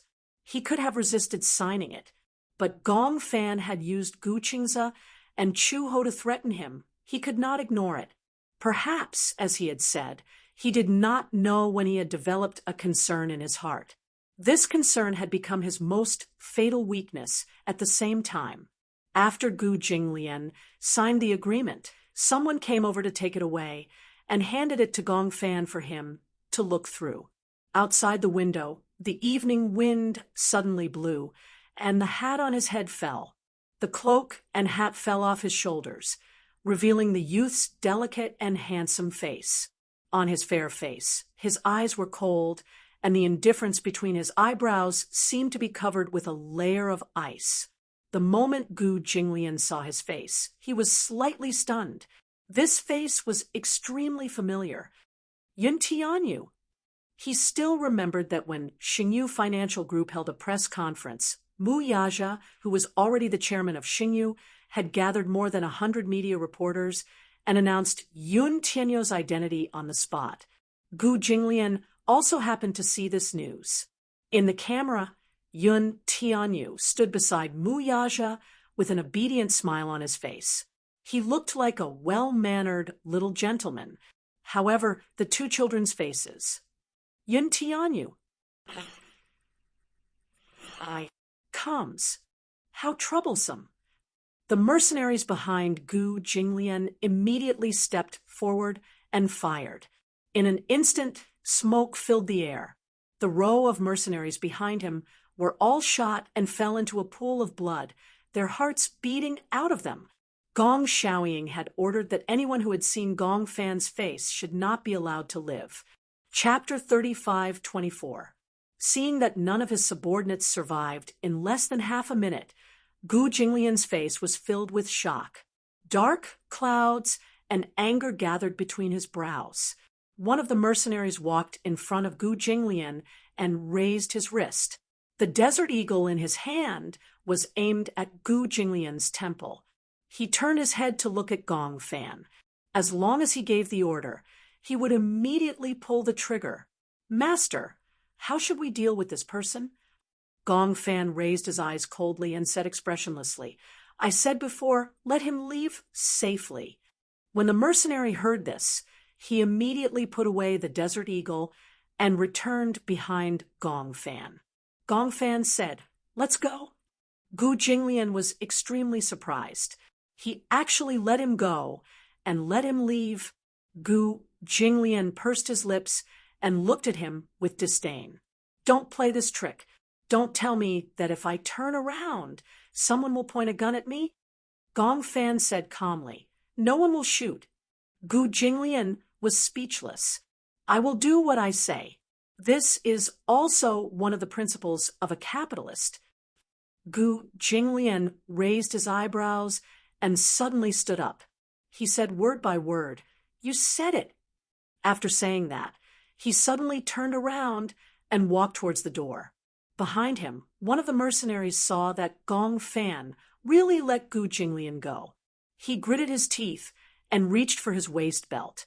He gripped his gun tightly and suddenly pulled it out and loaded it. The cold muzzle of the gun was aimed straight at Gu Jinglian's back. His finger was on the trigger, ready to fire at any moment. Bang! A loud sound was heard. A gunshot exploded behind him. Gu Jinglian paused in his steps and looked sideways. From the corner of his eye, he saw that the mercenary who was waiting for an opportunity to sneak an attack had been shot and fell to the ground. He held his wrist that was shot and widened his eyes in disbelief as he looked at Gong Fan.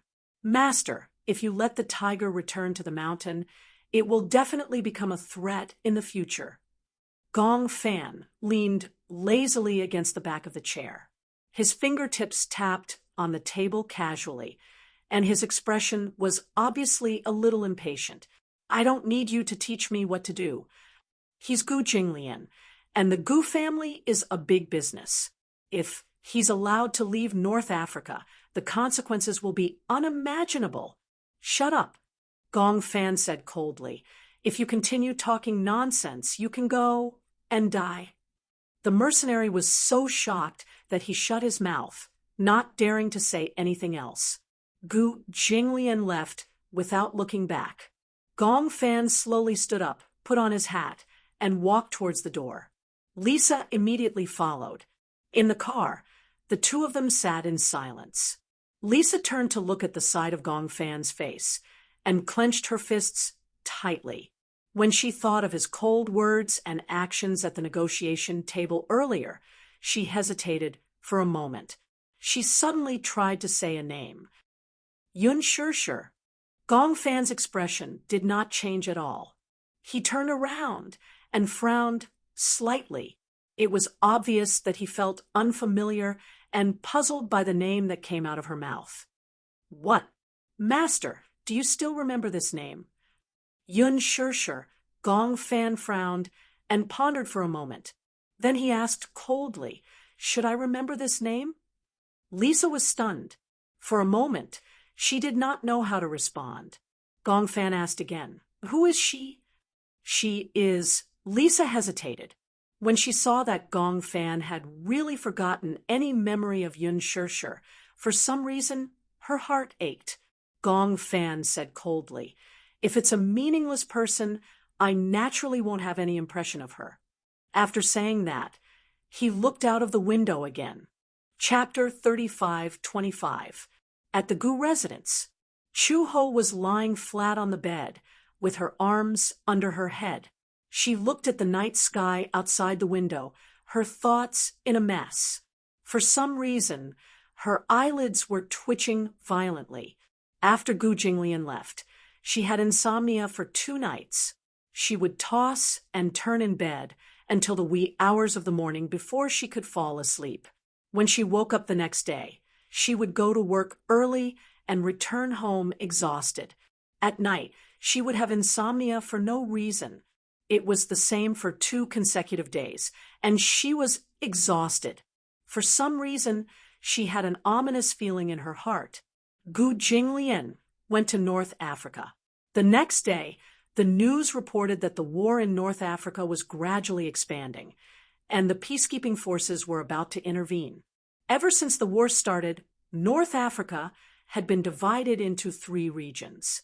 One was the war zone, one was the neutral zone, and the last was the peaceful zone. However, the war had already spread to the neutral zone, and several of the Gu family's major factories were built in the neutral zone. If the war spread, it would affect the Gu family's businesses. It was said that several airports in North Africa would be bombed into ruins. All air routes would be stopped, and international traffic would be paralyzed. This meant that many people would not be able to leave North Africa by plane. If they could not leave in time, they would become sacrifices for the war. This war had caused heavy civilian casualties, and various countries had begun to evacuate their nationals. Many people from developed countries had left early. China had also begun to evacuate its nationals on a large scale. Many of the Chinese factories in North Africa were now empty, leaving behind empty factories. The Chinese gathered at the country's embassy, waiting for orders to evacuate their nationals. The ship in charge of evacuating the nationals had already rushed to several major ports in North Africa. It was estimated that the evacuation would be completed within 3 days. Then, what about Gu Jinglian? If he continued to stay in North Africa, he would be in danger. She had to admit that this was a very strong man. Even the most powerful mercenaries were no match for him. However, it was the era of firearms. No matter how strong one's body was, it would be difficult to withstand cannons and bullets.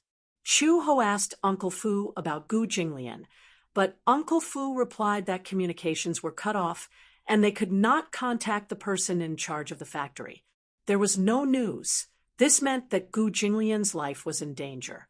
Chu Ho did not feel good about it. She didn't know why. She clearly hated this man, but at this juncture, she was actually worried about him. Chu Ho turned over and hugged the pillow in his arms. He closed his eyes and forced himself not to let his imagination run wild. The door was suddenly pushed open. Butler Fu rushed in with a panicked expression and said in a panic, something's wrong.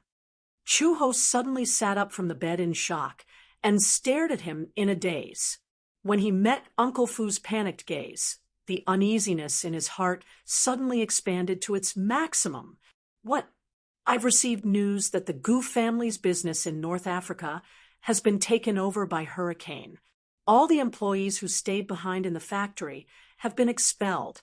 He even said that the mercenaries who followed Master are all gone. It's gone. Yes, Uncle Fu nodded, his voice trembling. I heard that Master signed an agreement. When the negotiation ended, the dozens of mercenaries he brought with him were all shot dead on the spot. He was dumbfounded by his words. Chapter 35:26. Why did he sign that agreement? Chu Ho was a little confused. Gu Jinglian mentioned this to me. He said that he would not give up this business to Hurricane no matter what. Why did he sign the agreement? Uncle Fu's face twitched violently. He clenched his fists and said with some difficulty, My men told me that Hurricane is using Xiao Bao and you as a hostage. If you don't sign the agreement, I'm afraid that it will be disadvantageous to you. Old Master might be worried about you. So, when Chu Ho heard this, he was stunned. The corners of his lips twitched, but he still didn't believe it. That's impossible. Gu Jinglian is such an arrogant person. How could he give up such a big business for Xiao Bao and me? Uncle Fu sighed and said, Chu Ho, you might not be able to do it, but the onlooker sees more clearly. In Old Master's eyes, you are different from others. Maybe you think that Old Master is arrogant, but from what I see, ever since Xiao Bao came to the Gu family, Old Master has changed a lot. Chu Ho was speechless for a moment. Even though Old Master might not be like other fathers, and he might not be as gentle or patient, but he cares a lot about anything that threatens Xiao Bao. Old Master is not good with words, but that doesn't mean that I'm not a good father. Uncle Fu continued, Old Master cares a lot about Xiao Bao. That was why he forced you to sign that agreement and threatened you to give up Xiao Bao's custody. If you were determined not to sign it, Old Master could have forced you to give in. However, he took into consideration the feelings between you and Xiao Bao, so he allowed you to stay in the Gu family. He even got a marriage certificate with you. Maybe it's hard for you to believe that a man like Old Master would fall in love with any woman, but from what I see, he really treats you differently. Maybe you are really special to him. With Old Master's temperament, he was destined not to be like other people, falling in love to the point of death. However, A person like him would never allow anyone to threaten his family. Chuho's lips suddenly trembled. She suddenly stood up, but her expression was surprisingly calm. Uncle Fu, were all the airports in North Africa destroyed? Are you going to North Africa to find him? Answer my question first. Uncle Fu was stunned. He immediately nodded and said, Yes, then, how can we get to North Africa? You can use a freighter. Uncle Fu said, The Gu family has a batch of firearms that are about to be shipped to North Africa, but it's a single flight. There's no return flight. Solo flight? Yes, it's very difficult to enter and leave North Africa now. The situation is tense. This cargo ship was sent by the North African military, so it's only a single route. When are we leaving? Uncle Fu finally couldn't take it anymore. Chuho, don't take the risk. Tonight or tomorrow night? Tonight. Chuho raised her eyebrows in understanding and said, Help me pack my luggage. I'm leaving tonight. Uncle Fu was shocked. Are you crazy? It's too risky for you to go to North Africa now. Chuho said firmly, I want to bring him back. No, it's too risky. Chuho, don't be too rash. Chapter 35:27. Uncle Fu wanted to say something, but Chuho suddenly turned around and grabbed him by the collar. She said word by word, Uncle Fu, let me tell you, although I may not be Gu Jinglian's match in terms of fighting skills, I've been through a lot. But in terms of experience, I once crossed the battlefront alone and safely brought a hostage out of the center of the war. I was also chased by the enemy when I was on a mission. I was seriously injured, but I still managed to pass through the rainforest. Before I joined Interpol, I also joined the peacekeeping force. I'm very familiar with the terrain of North Africa. Gu Jinglian can't compare to this experience. Uncle Fu was so frightened by her hostility that he didn't say a word. Chuho stared at him and suddenly laughed coldly. Why? Do you think I want to take this risk? If Gu Jinglian dies in North Africa, it has nothing to do with me. But he's Xiaobao's father. I can't sit back and do nothing when there's no news of him. How are you going to find him? Uncle Fu said, North Africa is so big, and there's war everywhere. How are you going to find him? And how are you going to bring him back? North Africa is very big, but you said that Gu Jinglian is in neutral territory. Then, at least the range is locked in. If war breaks out, then other than the asylum station, the embassy, and the Prime Minister's residence, we can eliminate them one by one. Then we can locate his location. Uncle Fu was confused, but hearing her solemn vow, he thought that she probably had the confidence to bring Gu Jinglian back safe and sound. So he nodded reluctantly. If you don't have full confidence, don't take the risk. Too bad. I'm just a bag of old bones. I can't help much. Chuho curled her lips into a smile and appeared relaxed. You stay here and take good care of Xiaobao. Okay, I'll take good care of Xiaobao. You said that Hurricane Group used Xiaobao and me as a threat to force Gu Jinglian to sign the agreement. After squatting for a while, Chuho said, to ensure Xiaobao's safety, don't go to school for the time being. Ask for leave from the kindergarten. All right. Uncle Fu helped her pack and walked to Xiaobao's room. In Xiaobao's room, Chuho quietly walked to the bedside and bent over slightly. Looking at the sleeping child, he frowned